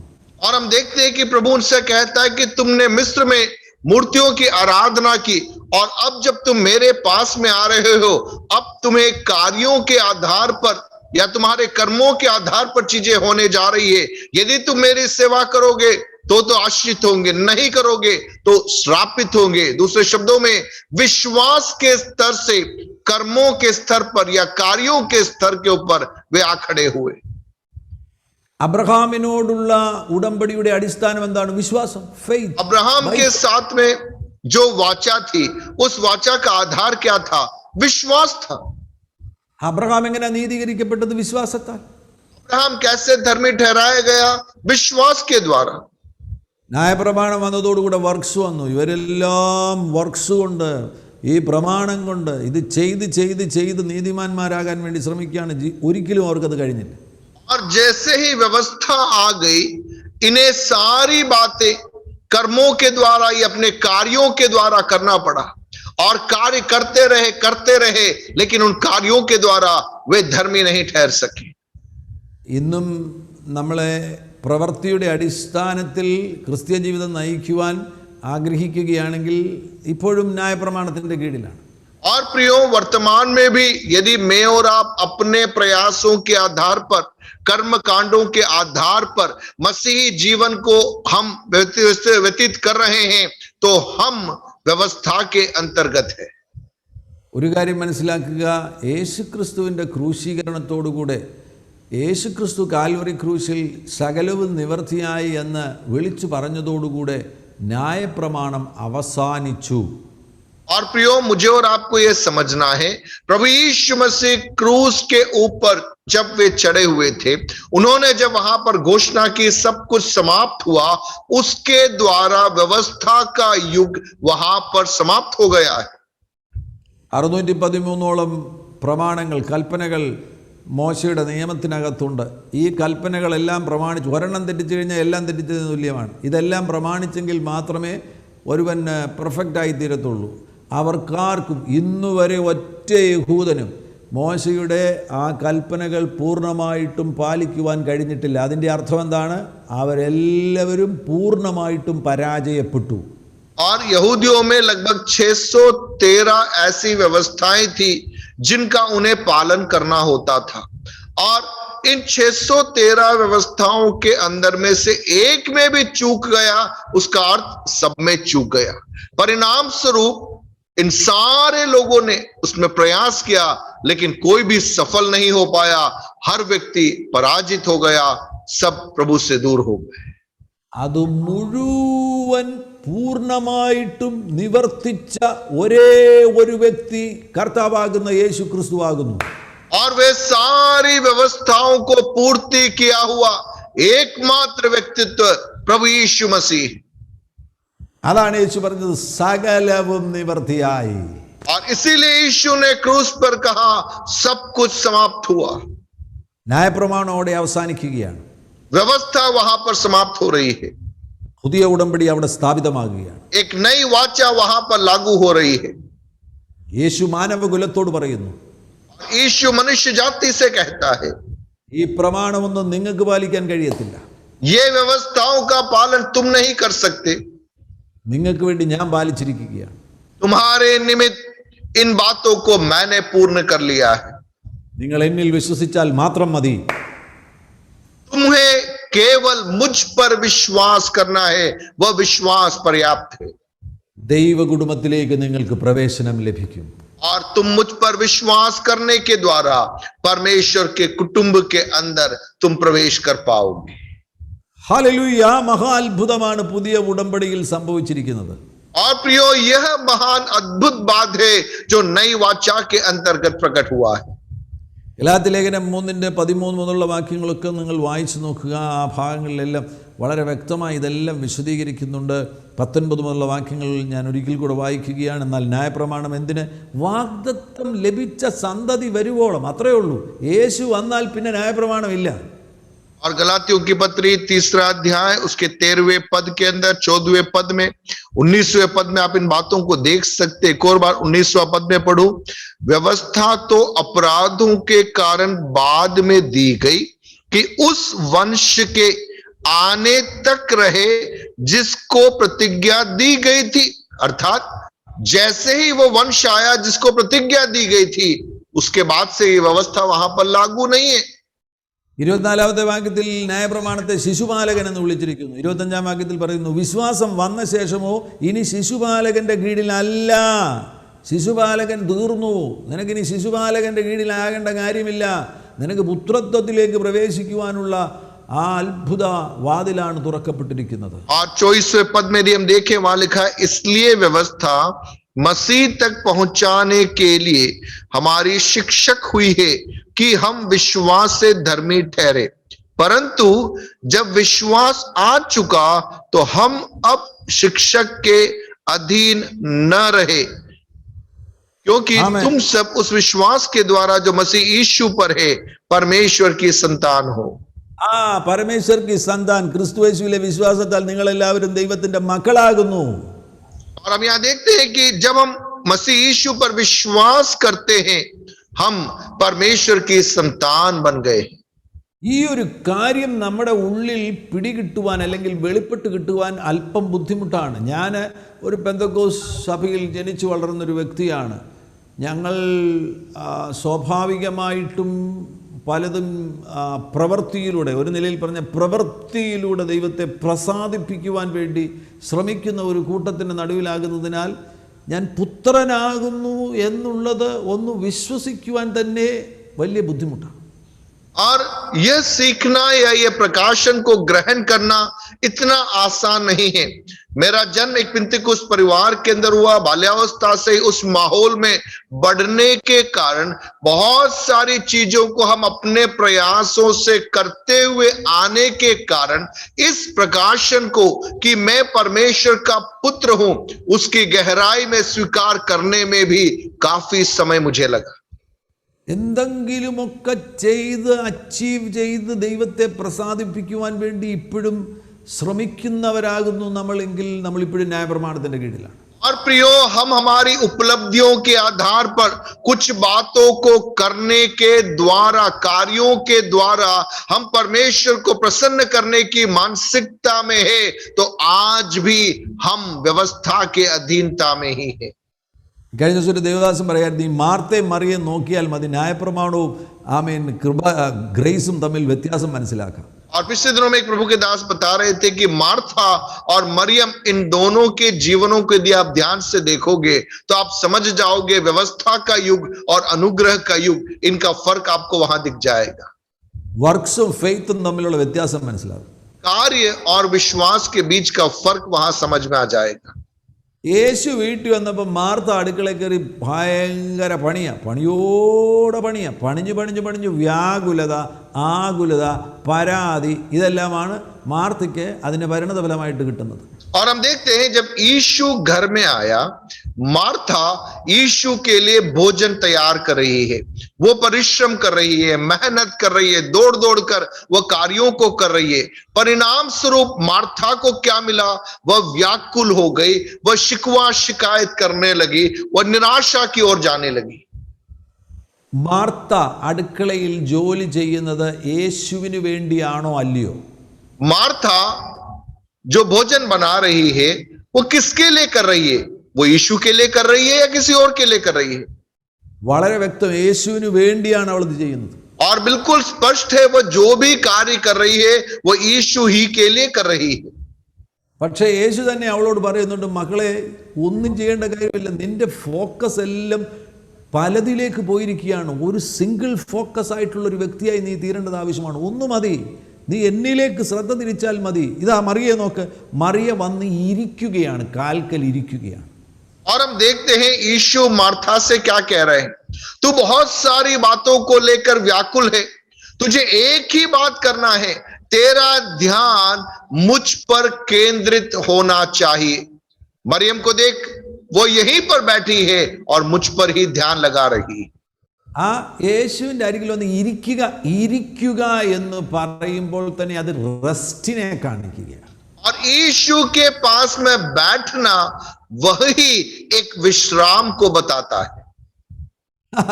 പുതിയ നിയമപുത്രന്മാരെ, നിങ്ങൾ വളരെ വിശ്രാമത്തിലായിരിക്കുക, റെസ്റ്റ്ഫുൾ ആയിരിക്കുക, ഒന്നിനെക്കുറിച്ചും ഭാരപ്പെടേണ്ട കാര്യമില്ല എന്നാണ് മറിയയിൽ നിന്ന് നമുക്ക് മനസ്സിലാക്കാൻ കഴിയുന്നത്. और मरियम के जीवन से हम क्या समझ सकते हैं? नई वाचा के संतान यदि मैं और आप है, हमें अनावश्यक चिंता नहीं करना है. भविष्य के बारे में कैसे क्या होगा, इन सारे व्याकुलताओं में न रहने, व्याकुलताओं में समय न बिताते हुए हम प्रभु के चरणों में बड़े ही शांति से हम बने रह सकते हैं. യേശുവിൻ്റെ അരികിൽ അങ്ങ് ഇരിക്കുക, यीशु के पास में बैठ जाए. യേശു പറഞ്ഞിട്ട് എഴുന്നേറ്റാൽ മതി. യേശു പറയുന്നവരെ അവിടെ അങ്ങ് ഇരിക്കുക. और जब तक यीशु न बोले तब तक आप वहीं बैठे रहे. ആമേൻ, പ്രൈസ് ദി ലോർഡ്. പുതിയ നിയമത്തിൽ നമുക്ക് കാണാൻ കഴിയുന്നുണ്ട്, പുത്രത്വവുമായി ബന്ധപ്പെട്ട ഒരു വലിയ മർമ്മമാണ് those who are led by the Spirit of God, these are the sons of God. ആത്മാവിനാൽ നടത്തപ്പെടുന്നവർ അവരാണ് പുത്രന്മാർ. और नए नियम के अंदर पुत्रत्व के गहरे भेद को हम देखते हैं और बड़ी स्पष्टता से लिखा है, जो परमेश्वर की आत्मा के चलाए चलते हैं वे ही परमेश्वर के पुत्र हैं. ഗലാത്യർ 5:16 പൗലോസ് പറയുന്നുണ്ട്, walk in the spirit എന്ന് അവിടെ പറയുന്നത് കാണാൻ കഴിയും. और गलातियों 5:16 में हम देखते हैं, आत्मा के अनुसार चलो. ആമേൻ. walk in the spirit എന്ന് പറയുമ്പോൾ തന്നെ, walking എന്ന് വരുമ്പോൾ തന്നെ അവിടെ പ്രദർശിപ്പിക്കപ്പെടുന്ന ഒരു സിമ്പൽ എന്ന് പറയുന്നത് റെസ്റ്റാണ്. walk in the spirit. ആയാസരഹിതമായിട്ട് walk in the spirit.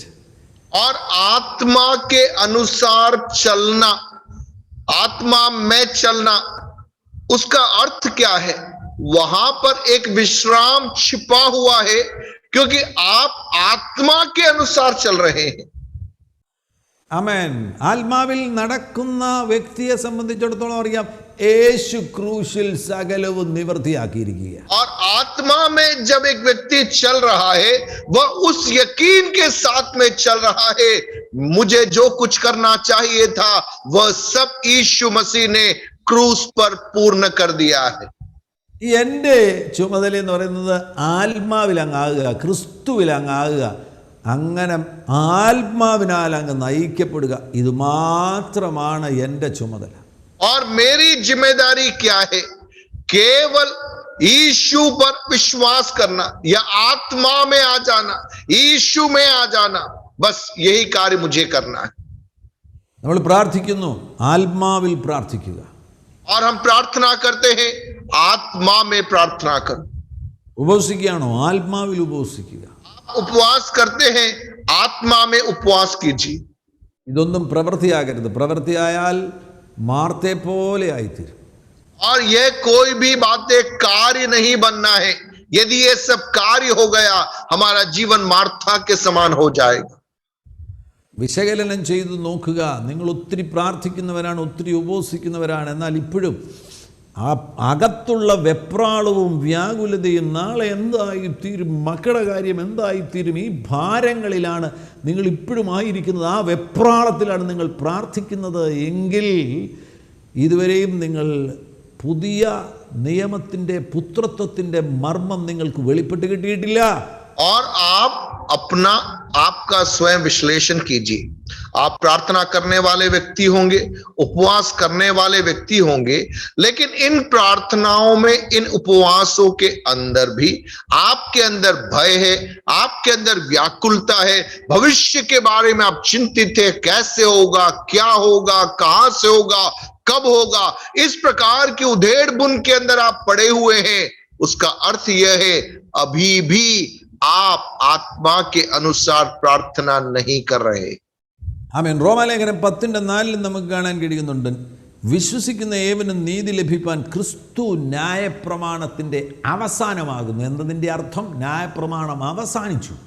और रोमियो की पत्री 10वां अध्याय उसके 4थे पद में हम देखते हैं, क्योंकि हर एक विश्वास करने वाले के लिए धार्मिकता के निमित्त मसीह व्यवस्था का अंत है, अर्थात मसीह में व्यवस्था समाप्त हो गई। ന്യായപ്രമാണം അവസാനിച്ചുവെങ്കിൽ വർക്ക്സ് അടിസ്ഥാനത്തിൽ ഉള്ള ജീവിതം അല്ലെങ്കിൽ ആത്മീക ജീവിതം അവസാനിച്ചു. ആമേൻ. ന്യായപ്രമാണം അവസാനിച്ചു എങ്കിൽ വളരെ വ്യക്തമാകുന്നു, ന്യായപ്രമാണത്തിൽ പറഞ്ഞിരിക്കുന്ന ആ കാർമ്മികമാകുന്ന കാര്യങ്ങളെല്ലാം അവസാനിച്ചു. और व्यवस्थाओं का अंत वहां पर हो चुका है। उसका अर्थ कार्य आधारित या कर्म कांड आधारित आत्मिकता का अंत वहां पर हो चुका है। ഏറ്റവും പ്രധാനപ്പെട്ടത് ന്യായപ്രമാണം അവസാനിച്ചുവെങ്കിൽ ദാസൻ അവസാനിച്ചു, ഇനി പുത്രനേ ഉള്ളൂ.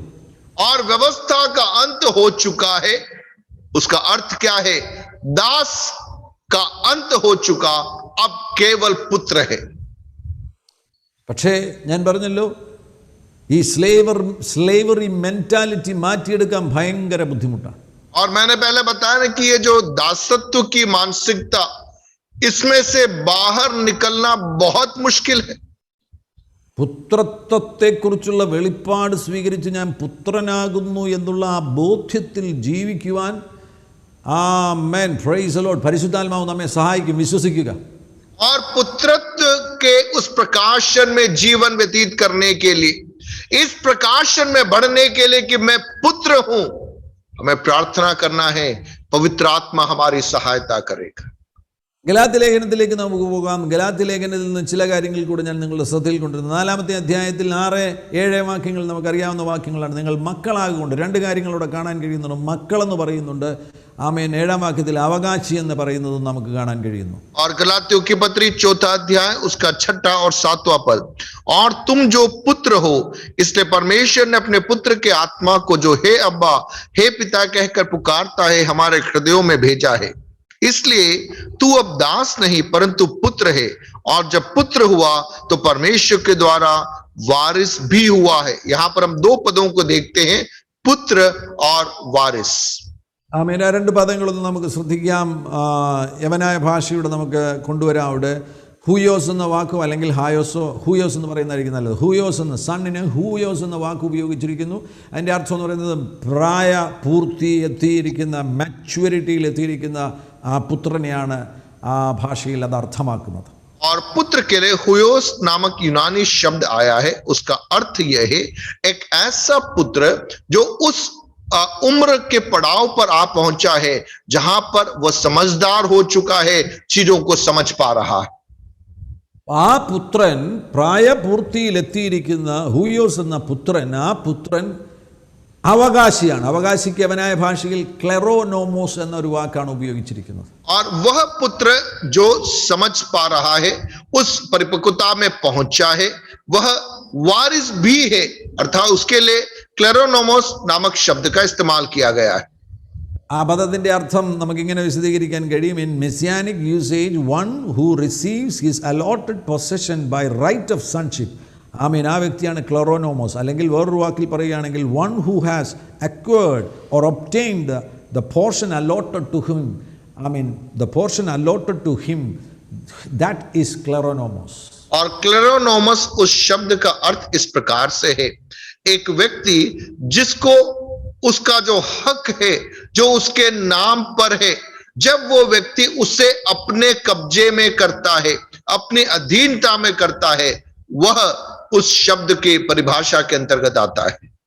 അവൻ അലോട്ട് ചെയ്തിരിക്കുന്ന ഇൻഹെറിറ്റൻസസ്, അവൻ പൊസഷൻസ് അവൻ്റേതാക്കി തീർക്കുമ്പോഴാണ് അവൻ ക്ലെറോനോമോസ് ആയിത്തീരുന്നത്, അവകാശിയായിത്തീരുന്നത്. और जो बातें उसके हक में है, जब वो बातों को अपने कब्जे में लेता है, अपने अधीन वो करता है, उस समय वो वारिस बन जाता है.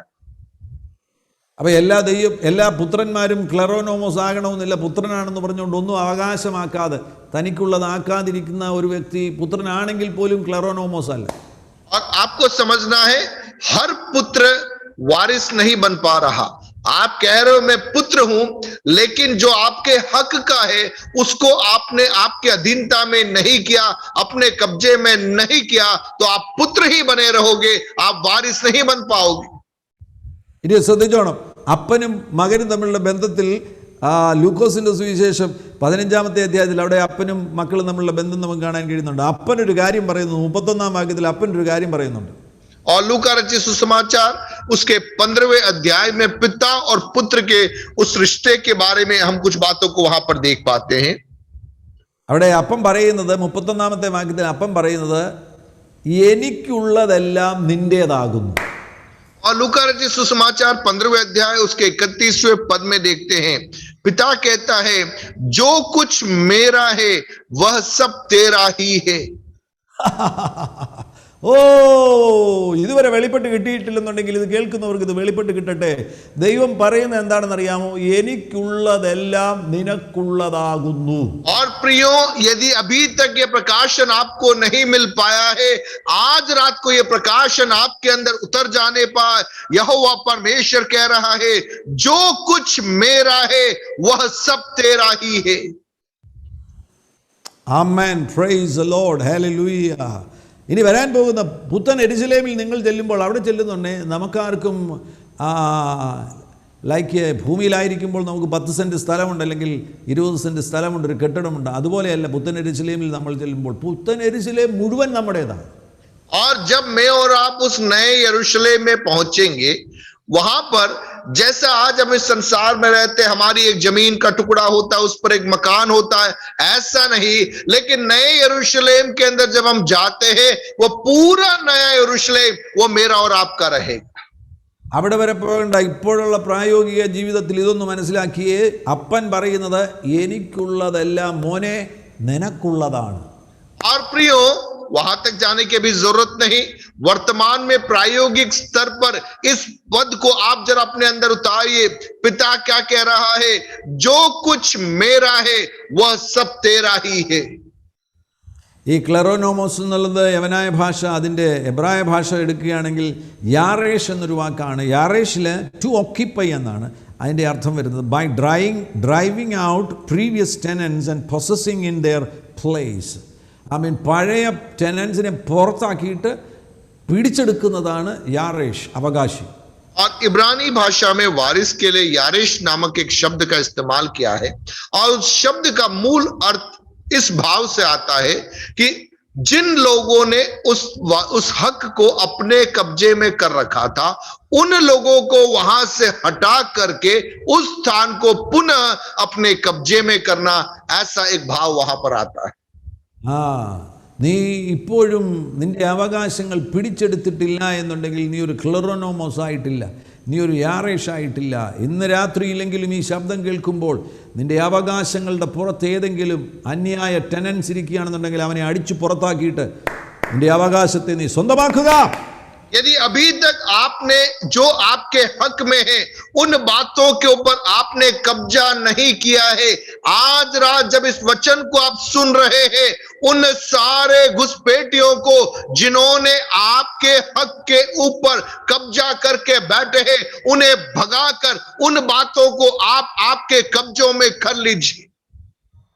ഈ പുത്രത്വം നേരിടുന്ന ചില സംഘർഷങ്ങളുണ്ട്. ആ സംഘർഷങ്ങളിൽ ഒന്നാണ് ശിശുവായി തുടരുക എന്ന് പറയുന്നത്.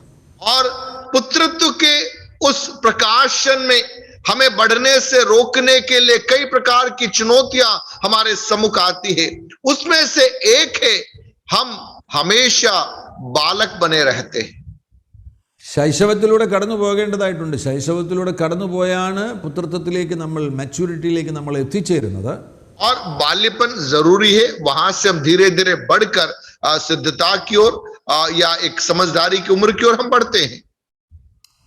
എന്നാൽ ചിലരുണ്ട് വളരാത്ത പുത്രന്മാർ, എത്ര വചനം കേട്ടിട്ടും വളരാത്ത പുത്രന്മാർ. लेकिन कुछ ऐसे भी पुत्र हैं, वचन बराबर सुन रहे हैं लेकिन वे बढ़ नहीं रहे, हमेशा बालक के स्तर पे रह रहे हैं। എബ്രായ ലേഖനം 5:12 മുതൽ 14 വരെയുള്ള വാക്യങ്ങളിൽ നമുക്കത് കാണാൻ കഴിയുന്നുണ്ട്. എത്ര വചനം കേട്ടിട്ടും വളരാത്ത പുത്രന്മാർ.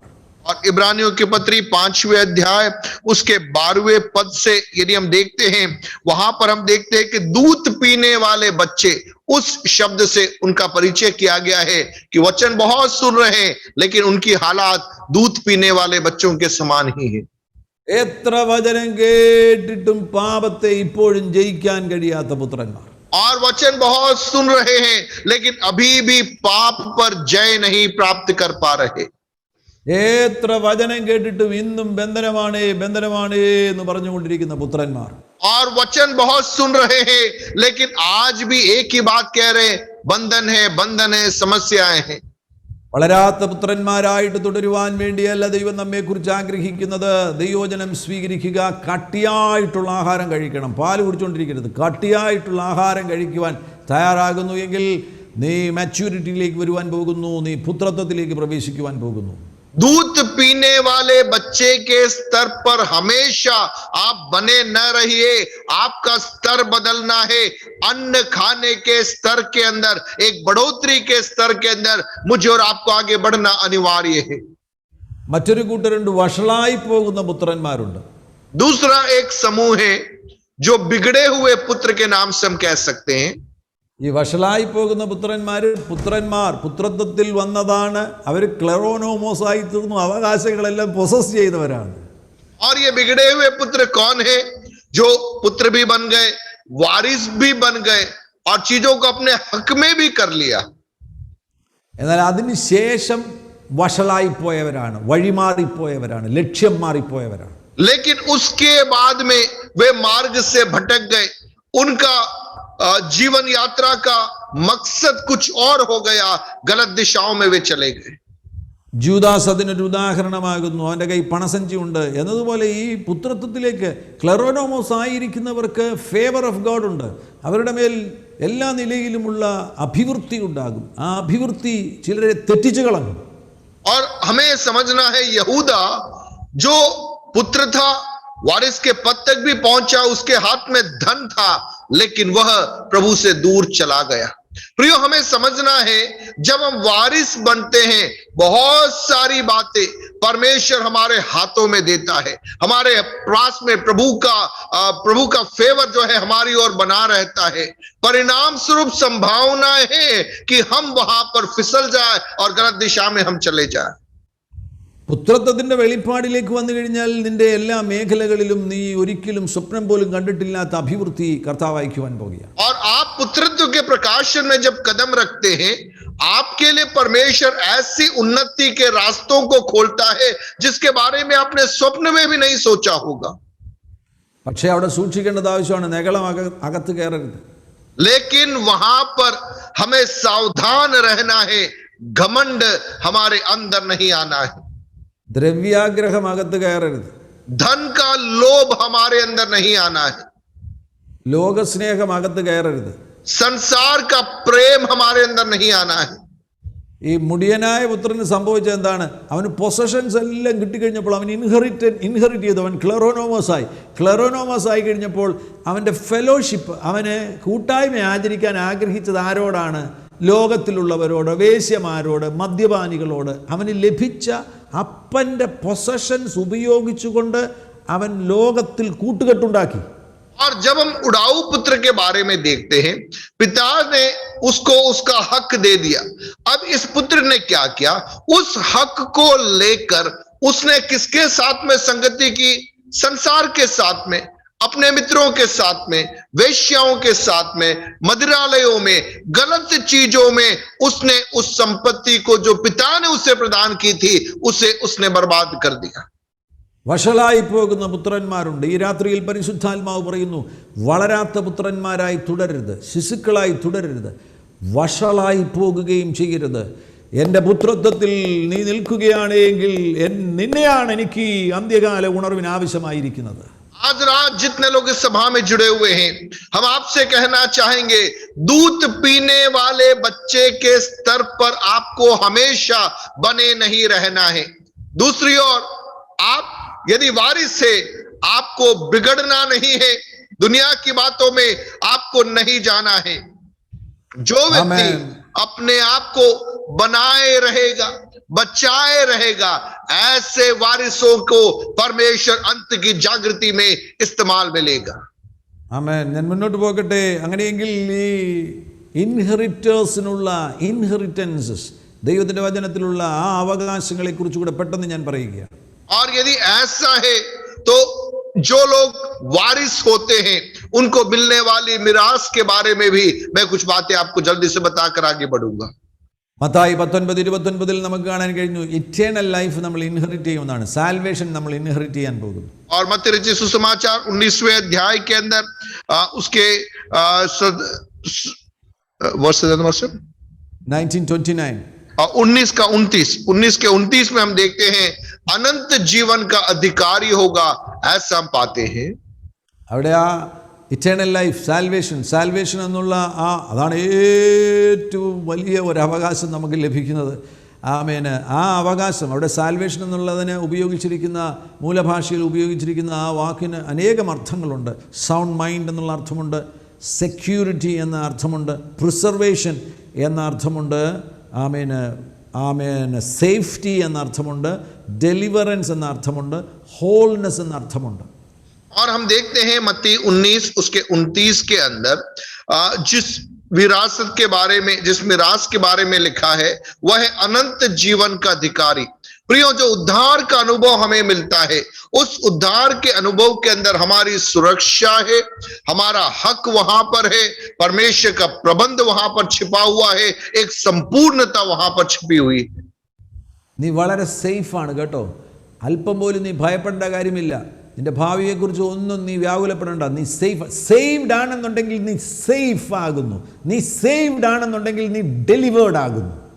और यदि आपने उद्धार पाया है, आप सुरक्षित हो, आपको व्याकुल नहीं होना है, कल के बारे में सोच कर आपको परेशान नहीं होना है. आप उद्धार पाए हो, आप सुरक्षा के कवच के अंदर हो, आप प्रभु के द्वारा छुटकारा पाए हुए लोग हो.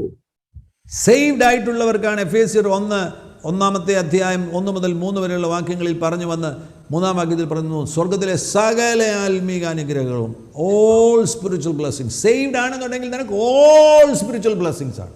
और जिन्होंने उद्धार पाया है उनके लिए इफिसियों की पत्री पहले अध्याय के अंदर उसके 3रे वचन में जो सब प्रकार की आत्मिक आशीषों के बारे में कहा गया है, वे सारी आत्मिक आशीषें उन लोगों के लिए है जिन्होंने उद्धार को पाया है. നീ ജസ്റ്റിഫൈഡ് ആയിരിക്കുന്നു, നീ ഫൊർഗീവൺ ആയിരിക്കുന്നു, നീ മെയ്ഡ് റൈച്ചസ് ആയിരിക്കുകയാണ്, നീ സാങ്ക്ടിഫൈഡ് ആയിരിക്കുകയാണ്. നിന്റെ രക്ഷയുടെ അഷ്വറൻസ് കർത്താവ് നിനക്ക് തരുന്നു. അങ്ങനെ ഓൾ സ്പിരിച്വൽ ബ്ലെസ്സിങ്സ്. और हम देखते हैं सब प्रकार की आत्मिक आशीषें. तू धर्मी ठहराया गया है, तुझे पाप की क्षमा मिल चुकी है, तुझे लेपालक पुत्र बनाया गया है, तू पवित्र हो चुका है, तू निर्दोष हो चुका है. ये सारी बातें आत्मिक आशीषों के अंदर नहीं थे. ഇത് മുഴുവൻ ഇൻഹെറിറ്റ് ചെയ്യുന്നതാ ഒരു ക്ലെറോനോമോസ്. ഇൻഹെറിറ്റ് ചെയ്യണം, ഇതങ്ങ് നിന്റേതാക്കണം. നിന്റേതാക്കുമ്പോഴാണ് നീ ക്ലെറോനോമോസ് ആയി. और इन सारी बातों को जब आप अपना बना देते हैं, आप वारिस बन जाते हैं.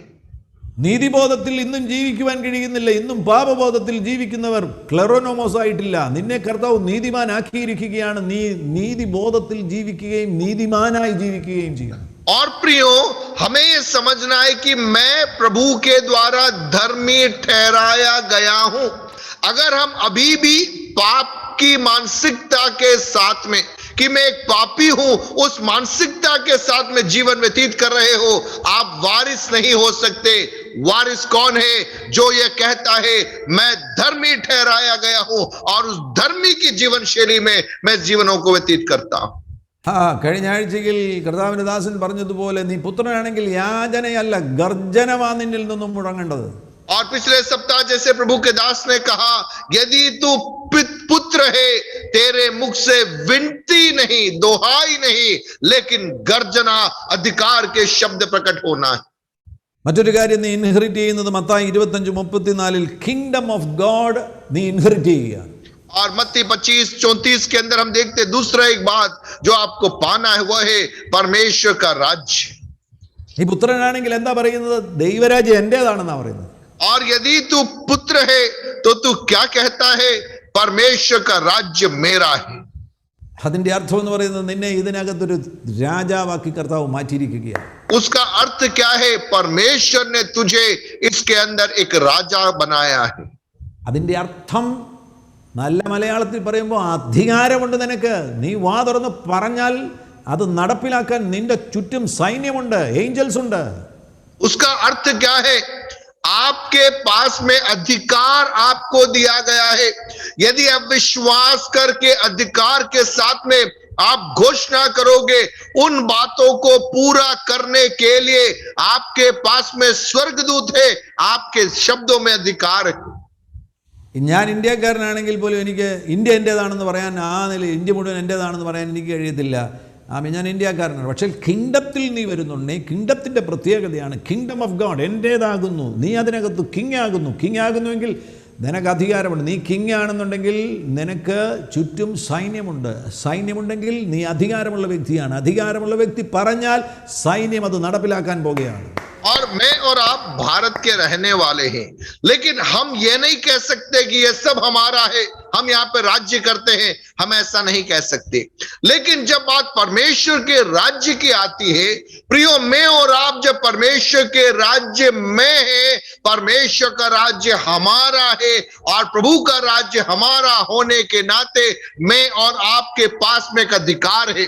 और जब मेरे और आपके पास में अधिकार है, हम जब बोलेंगे वे बातें वहां पर प्रभावशाली होगी, वे बातें वहां पर लागू होगी और दूतगण उन बातों को पूरा करने के लिए हमारी बातों में, हमारे अधीनता में वे कार्य करते हैं. എഫേസ്യർ 1:11-1:18 ഈ രണ്ട് വാക്യങ്ങളിൽ ഗ്ലോറി ഇൻഹെറിറ്റ് ചെയ്യുന്നവരാണ് പുത്രന്മാർ. और इफिसियों की पत्री 1:11 और 1:18 के अंदर हम देखते हैं कि महिमा का जो धन है या महिमा को ग्रहण करने वाले हैं परमेश्वर के पुत्र, ऐसा हम देख पाते हैं. ഇതൊരു ഗ്ലോറി റിവൈവൽ കൂടിയാണ് വരാൻ പോകുന്നത്. അത് പുത്രന്മാരുടെ റിവൈവൽ ആയതുകൊണ്ടാണ്. കാരണം പുത്രന്മാർ പോകുമ്പോഴാണ് ഗ്ലോറി. പുത്രന്മാർ ഗ്ലോറി വഹിക്കുന്നവരാണ്.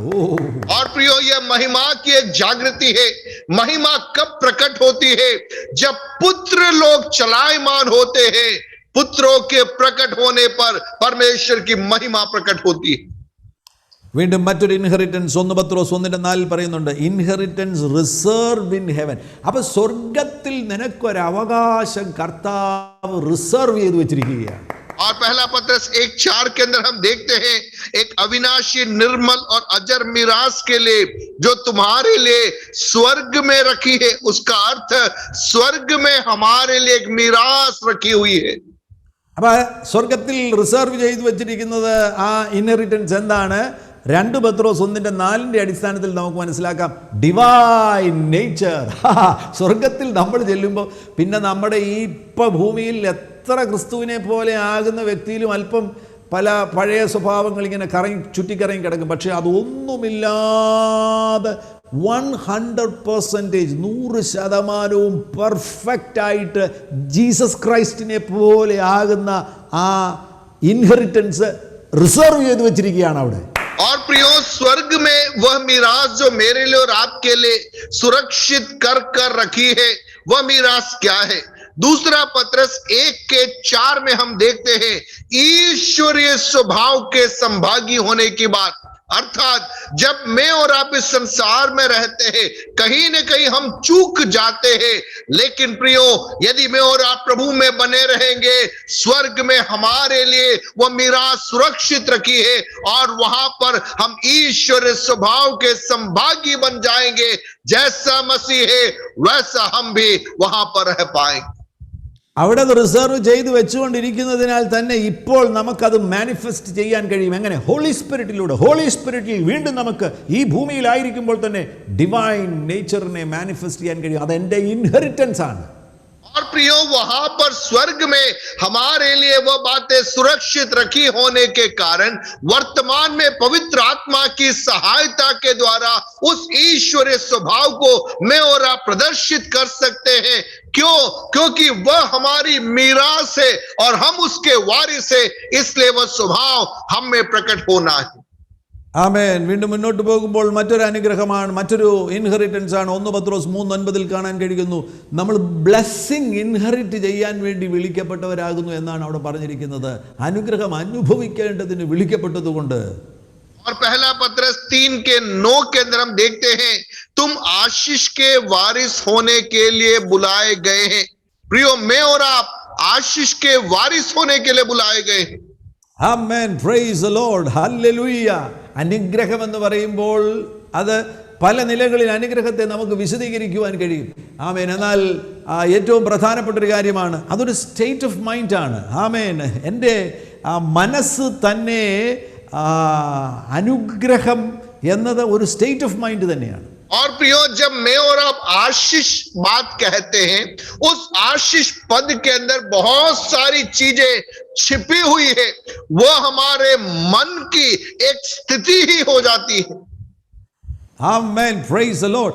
അനേകരുടെ ഹൃദയത്തിനകത്ത് ഇപ്പോഴും ശാപം വരുന്നു, ഭൂതം വരുന്നു, പ്രേതം വരുന്നു. ഈ ഒരു ഭയത്തിലാണ് അവരുടെ മനസ്സിപ്പോഴും ആയിരിക്കുന്നത്. और बहुत सारे लोगों के अंदर वर्तमान में अलग अलग रीति का भय है. श्राप आ रहा है, भूत आ रहा है, प्रेत आ रहा है, दुष्ट आत्मा आ रहा है. इस भय में जीवन को व्यतीत कर रहे हैं. ഞാൻ ആന്തരിക സൗഖ്യം പഠിപ്പിക്കുന്ന വ്യക്തിയാകുന്നു. അതിനകത്ത് ശാപവിമുക്തി എന്നുള്ള ഒരു ഭാഗം ഞാൻ പഠിപ്പിക്കാറുണ്ട്. പക്ഷേ നിങ്ങൾക്കറിയാമോ, പുതിയ ഉടമ്പടിയുടെ കീഴിൽ ശാപമില്ല. और मैं आंतरिक चंगाई उस विषय को सिखाता हूं और वहां पर श्रापों के बारे में भी मैं बताता हूं. लेकिन प्रियो, नई वाचा के अंतर्गत जो प्रकाशन हमारे पास में होना है वह है, नई वाचा में श्राप है ही नहीं. ന്യായപ്രമാണത്തിന്റെ പരിണത ഫലമാണ് ഡ്യൂട്ടറോണമി ചാപ്റ്റർ 28 പറഞ്ഞിരിക്കുന്ന ശാപങ്ങൾ. और व्यवस्था का परिणति फल है व्यवस्था विवरण 28वें अध्याय में बताए गए श्राप. നിനക്കത് ബാധകമല്ല.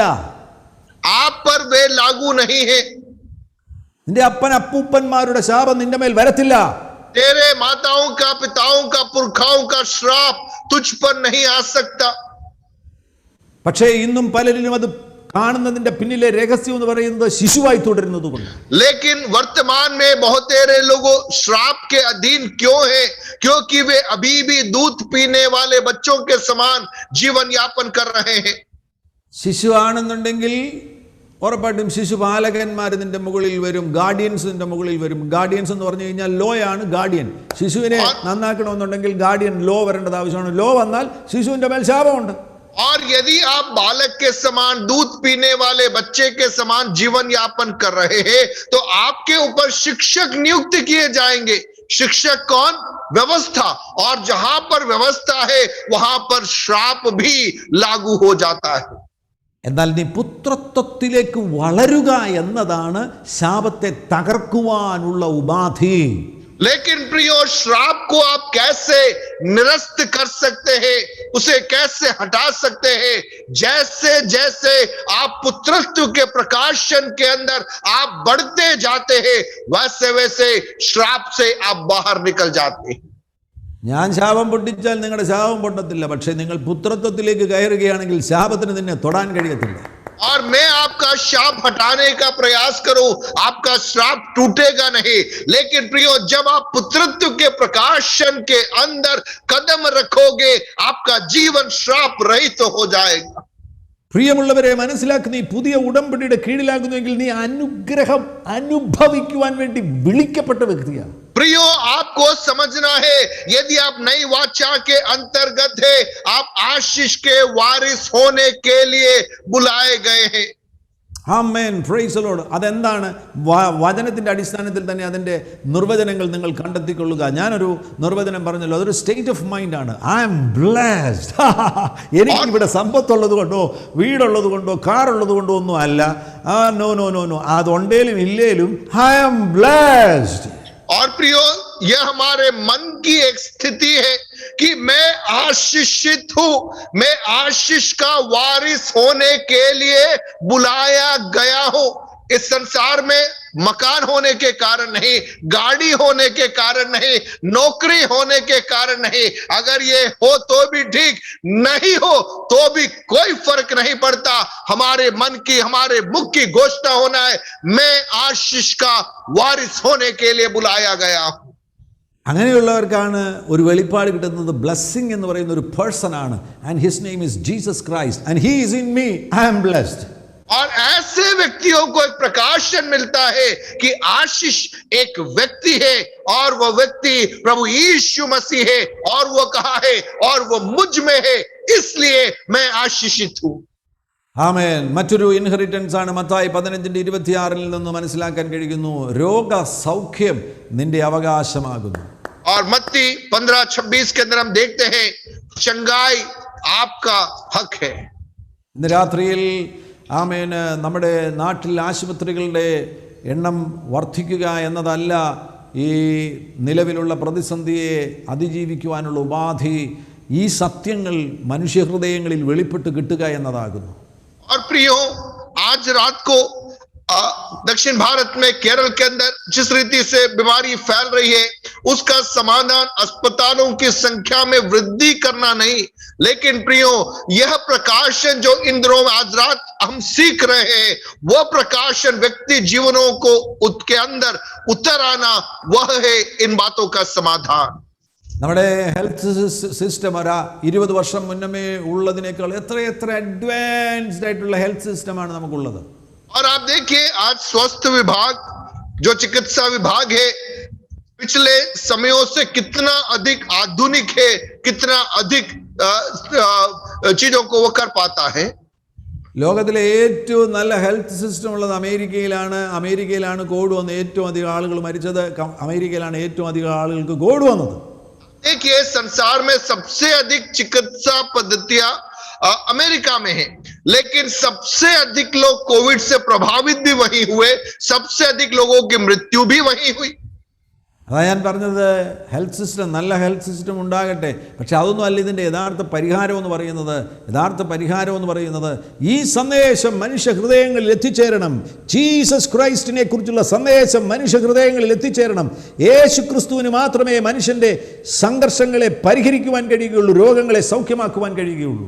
और प्रियो, मुझे और आपको समझना है कि चिकित्सा जगत के अंदर का सुधार इन बातों का एक निदान नहीं है. यदि मैं और आप इस प्रकाशन को व्यक्ति जीवनों तक हम पहुंचा पाए कि यीशु के द्वारा चंगाई है और मैं और आप चंगाई पाने के लिए, चंगा करने के लिए हमें वारिस ठहराया गया है, जब इस प्रकाशन को आप व्यक्ति जीवनों तक पहुंचा पाओगे, वहां पर रास्ता खुलेगा. രാത്രിയിൽ ഈ സന്ദേശം കേൾക്കുന്നവരാരെങ്കിലും ശാരീരികമായി രോഗമോ ബുദ്ധിമുട്ടോ അനുഭവിക്കുന്നുണ്ടെങ്കിൽ ഈ വെളിപ്പാട് നിങ്ങളുടെ ഉള്ളിൽ കയറട്ടെ. പുത്രൻ്റെ അവകാശമാണ് രോഗശാന്തി, മക്കളുടെ അവകാശമാണ് രോഗശാന്തി. അങ്ങനെയെങ്കിൽ രോഗം എൻ്റെ ശരീരത്തിൽ ഇല്ലീഗലാകുന്നു എന്നുള്ള വെളിപ്പാട് നിന്റെ ഉള്ളിൽ കയറട്ടെ. और आज रात यदि आप शारीरिक रीति से आप निर्बल है, बीमार है, आज रात को आपके अंदर ये प्रकाशन आने पाए, मैं चंगाई का वारिस होने के लिए मैं बुलाया गया हूं और बीमारी गैर कानूनी तरीके से मेरे शरीर में प्रवेश किया है और उसे मुझे मेरे शरीर को छोड़ना पड़ेगा, ऐसा गहरा विश्वास आज रात को हमारे अंदर आने पाए. ഈ വെളിപ്പാട് നിന്റെ ഉള്ളിൽ കയറിയാൽ മതി. വേറെ ആരെങ്കിലും ഒരു പാസ്റ്റർ പ്രാർത്ഥിക്കുന്നത് നല്ലതാണ്. അങ്ങനെ പ്രാർത്ഥിച്ചില്ലെങ്കിലും നിന്റെ അകത്ത് ഈ വെളിപ്പാട് കയറുകയാണ് എങ്കിൽ നിന്നെ ദണ്ഡിപ്പിച്ചു കൊണ്ടിരിക്കുന്ന രോഗത്തെ നീ തന്നെ പുറത്താക്കും യേശുവിൻ നാമത്തിൽ.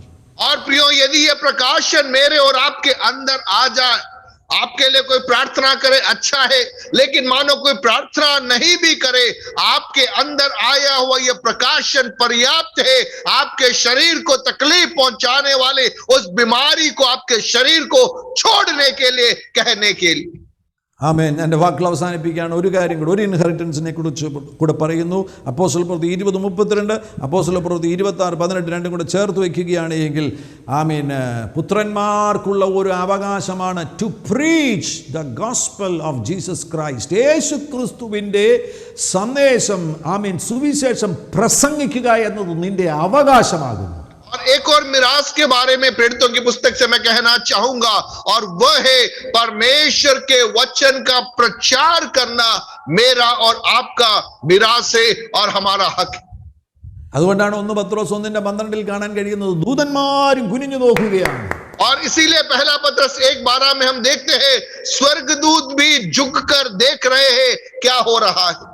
നിന്റെ അവകാശമാകുന്നു ഈ സുവിശേഷം പ്രസംഗിക്കുക എന്നത്, നീ പുത്രനാകുന്നത് കൊണ്ട്. और प्रियो, आप पुत्र होने के नाते आप सुसमाचार के प्रचार के लिए आपको ठहराया गया है और वह आपका मिरास है, वह मुझे और आपको समझना है. നിങ്ങൾക്കറിയാമോ, ദാസന്മാർക്ക് പ്രസംഗിക്കാൻ കഴിയത്തില്ല, ദാസന്മാർക്ക് സുവിശേഷം പ്രസംഗിക്കാൻ കഴിയത്തില്ല, പുത്രന്മാർക്കേ പ്രസംഗിക്കാൻ കഴിയത്തുള്ളൂ. क्या आपको मालूम है कि दास सुसमाचार का प्रचार नहीं कर सकता, उसके पास में वह अधिकार नहीं. सुसमाचार प्रचार केवल और केवल पुत्र ही कर सकता है. അപ്പനെ കുറിച്ച് മക്കൾക്കേ പറയാൻ കഴിയത്തുള്ളൂ, ദാസന്മാർക്ക് പറയാൻ കഴിയത്തില്ല. पिता के बारे में पुत्र ही बोल सकता है, दास नहीं बोल सकता. അതാണ് ഇപ്പോൾ കർത്താവ് ഈ രാജ്യത്ത് ലോകവ്യാപകമായി പുത്രന്മാരെ എഴുന്നേൽപ്പിക്കുന്നത്. और वही कारण है इन दिनों में परमेश्वर विश्व राज्यों में पुत्रों को खड़ा कर रहा है, पुत्रों को बाहर निकाल रहा है. പുത്രന്മാർ പ്രസംഗിക്കാൻ പോകുകയാണ്. पुत्र लोग प्रचार करने जा रहे हैं. ആത്മാവിൽ പുത്രന്മാർ രോഗികളെ സൗഖ്യമാക്കാൻ പോകുകയാണ്. आत्मा में पुत्र लोग बीमारों को चंगा करने जा रहे हैं. ആത്മാവിൽ പുത്രന്മാർ ഭൂതങ്ങളെ പുറത്താക്കാൻ പോകുകയാണ്. आत्मा में पुत्र लोग दुष्टात्माओं को निकालने जा रहे हैं. ആത്മാവിൽ പുത്രന്മാർ മരിച്ചവരെ ഉയർത്തെഴുന്നേൽപ്പിക്കാൻ പോകുകയാണ്. आत्मा में पुत्र लोग दुष्टात्माओं को बाहर निकालने जा रहे हैं. അത് സംഭവിക്കുന്ന സീസണിലാണ് നമ്മൾ ആയിരിക്കുന്നത്. प्रियो, मैं और आप ऐसे मौसम में है जहां पर ये बातें होने जा रही है. അതിനാണ് ഈ സന്ദേശം ലോകം മുഴുവൻ കർത്താവ് ഇപ്പോൾ അനേകം ദൈവദാസന്മാരിലൂടെ എത്തിച്ചുകൊണ്ടിരിക്കുന്നത്. और प्रियो, वही कारण है इन दिनों में विश्व राज्यों में परमेश्वर अपने दासों के द्वारा पुत्रत्व के प्रकाशन को, पुत्रत्व के संदेश को पहुंचा रहा है. ഈ ദിനങ്ങളിൽ നിങ്ങൾ ഈ സന്ദേശം കേട്ടുവെങ്കിൽ ഞാൻ വിശ്വസിക്കുന്നു ഇന്ന് രാത്രിയിൽ ഒരു കൈമാറ്റം നിങ്ങളുടെ മേൽ സംഭവിക്കാൻ പോകുകയാണ്. इन दिनों में यदि आपने इन संदेश को सुना तो मैं विश्वास करता हूं आज रात को आपको प्रभु आपके हाथों में कुछ बातों को देना चाहता है. ഒരു പകർച്ച നിങ്ങളുടെ മേൽ സംഭവിക്കുവാൻ പോകുന്നു, ഒരു കൈമാറ്റം നിങ്ങളുടെ മേൽ സംഭവിക്കുവാൻ പോകുന്നു, ഒരു ധൈര്യം നിങ്ങളുടെ മേൽ വെളിപ്പെടുവാൻ പോകുകയാണ്. ആമേൻ. വെളിപ്പാടുകളുടെ ഒരു വലിയ ആമേൻ ഒഴുക്ക് നിങ്ങളുടെ മേൽ സംഭവിക്കുവാൻ പോകുന്നു. आज आपके जीवन में प्रभु कुछ बातों को उंडेलना चाहता है, कुछ बातों को प्रभु आपके हाथों में सौंपना चाहता है. प्रकाशनों का एक बहुतायत के साथ में परमेश्वर आज रात को आपको भरना चाहता है. ഇതെല്ലാം കൂടെ എനിക്ക് ഈ സമയങ്ങളിൽ മനസ്സിലാക്കാൻ കഴിഞ്ഞപ്പോൾ എൻ്റെ അകത്തുണ്ടാകുന്ന ഏറ്റവും വലിയൊരു സങ്കടം എന്ന് പറയുന്നത്, ഇതൊരു 20 വർഷം മുമ്പെങ്കിലും അറിഞ്ഞിരുന്നെങ്കിൽ ശുശ്രൂഷയും ജീവിതവും ഒക്കെ വ്യത്യസ്തമാകുമായിരുന്നല്ലോ എന്നുള്ള ചിന്തയാണ് എൻ്റെ ഉള്ളിൽ കയറിയത്. और इन दिनों में जब इस प्रकाशनों को मैं पा रहा हूं, मैं मन में सोच रहा हूं अगर 20 साल पहले ये प्रकाशन मुझे मिला होता तो आज हम कहां पर होते, किस स्तर में चीजें हो रही होती. എന്നാൽ ഇന്ന് ഈ ശബ്ദം കേൾക്കുന്നവരോട് പറയട്ടെ, ഞാൻ ഉൾപ്പെടെയുള്ളവർക്ക് ആമേൻ, വൈകിപ്പോയിട്ടില്ല. ഇപ്പോഴെങ്കിലും നീ വെളിപ്പാടിലേക്ക് വരികയാണ് എങ്കിൽ ഈ തലമുറയെ കർത്താവ് എഴുന്നേൽപ്പിക്കാൻ പോകുകയാണ്. आज रात को मुझे सुनने वाले प्रियो से मैं कहना चाहूंगा, आप ऐसा न सोचिए कि विलंब हो गया. प्रियो, विलंब नहीं हुआ है. अब भी, आज भी यदि इस प्रकाशन को आपने ग्रहण कर लिया, आपके द्वारा अद्भुत कार्यों को परमेश्वर का आत्मा करने जा रहा है. ഞാൻ ഈ സന്ദേശത്തിന് കൊടുത്ത തലക്കെട്ട് എന്താണെന്ന് അറിയാമോ? പുതിയ നിയമത്തിന്റെ പുത്രന്മാർ അധികാരത്തിൽ. और इस संदेश का शीर्षक मैंने किस प्रकार से दिया है। मेरा शीर्षक यह है कि नए नियम के, नई वाचा के पुत्र लोग अधिकार के साथ में। ആമേൻ. എത്ര ആമേൻ. പുതിയ നിയമത്തിന്റെ പുത്രന്മാർ, അധികാരത്തിൽ ഭരണത്തിൽ ആയിരിക്കുന്ന പുതിയ നിയമത്തിന്റെ പുത്രന്മാരുണ്ട്. ഒരുമിച്ച് നമുക്ക് ആത്മാവിൽ ആരാധിക്കാം. और आज कितने नए नियम के पुत्र लोग हैं जिन्हें अपने अधिकार के बारे में यकीन है। उस अधिकार के साथ में ताली बजाते हुए आत्मा में प्रभु की आराधना करते रहिए। आशबचल बराखनी लमजुला मनखुदुर जलबखातना रियांथुना समरकतना रेगाना जोलुबारा का इसमें तल यरेमा जुला रमंथना रुशाला रकचन मैंने हथरगले विल पिचरे निवाई खसुर बजना सिली अर्थना शोराला मंस्किल मना रुबाना सैकथुर्विनी अजिली अर्थोना लगाना रियांथना नौरा बकाना संथना आत्माविलागा जार्ति पर कस्पिचनी अल्बर्थिनी चारबेकल्तरा लबर्थुनी लमथुरिबिनी अवल्थुर्बिनी जगल थारा रुजाला थैला वारा बकस्कतना दीवाल खार बास्वांथुनी इल्बेरियम थुना उशारा बकातुनी लब्जाना वर्धमना रियाथुरा शूराला बेन कतरबिनी असेकल बरवोजन बल्थबर दिगल करा शुबर्थना बलकमना दियाम थुरी रगंचुल बरदिया स्मितुरी बाल खबराजना अबशाबरा समथुरबिनी अलगदना दगर्थना शातारा बना रकदिनी अलकबर दियार्थुनी थुरी लगदाना रूबाना सप्तबना दिगल करा जोर बथनी अल्बर्थुनी अर्थमना दिगल करा ग्लोरी टू जीसस हालेलुया मानस्कुर वैन जलबर्थुनी वलबाथरी अलकबरा आबशबर्थुनी वेलकबरा दियाम थुरा दगल करा रुजाला वर्धमना दिगल माहूस बिदरी अल्बर्थुनी अलगोजोनी वर्धमना दिगल करा. Come on, आराधिके आत्माविल आराधिके आत्मा में आराधना करें. रबांथना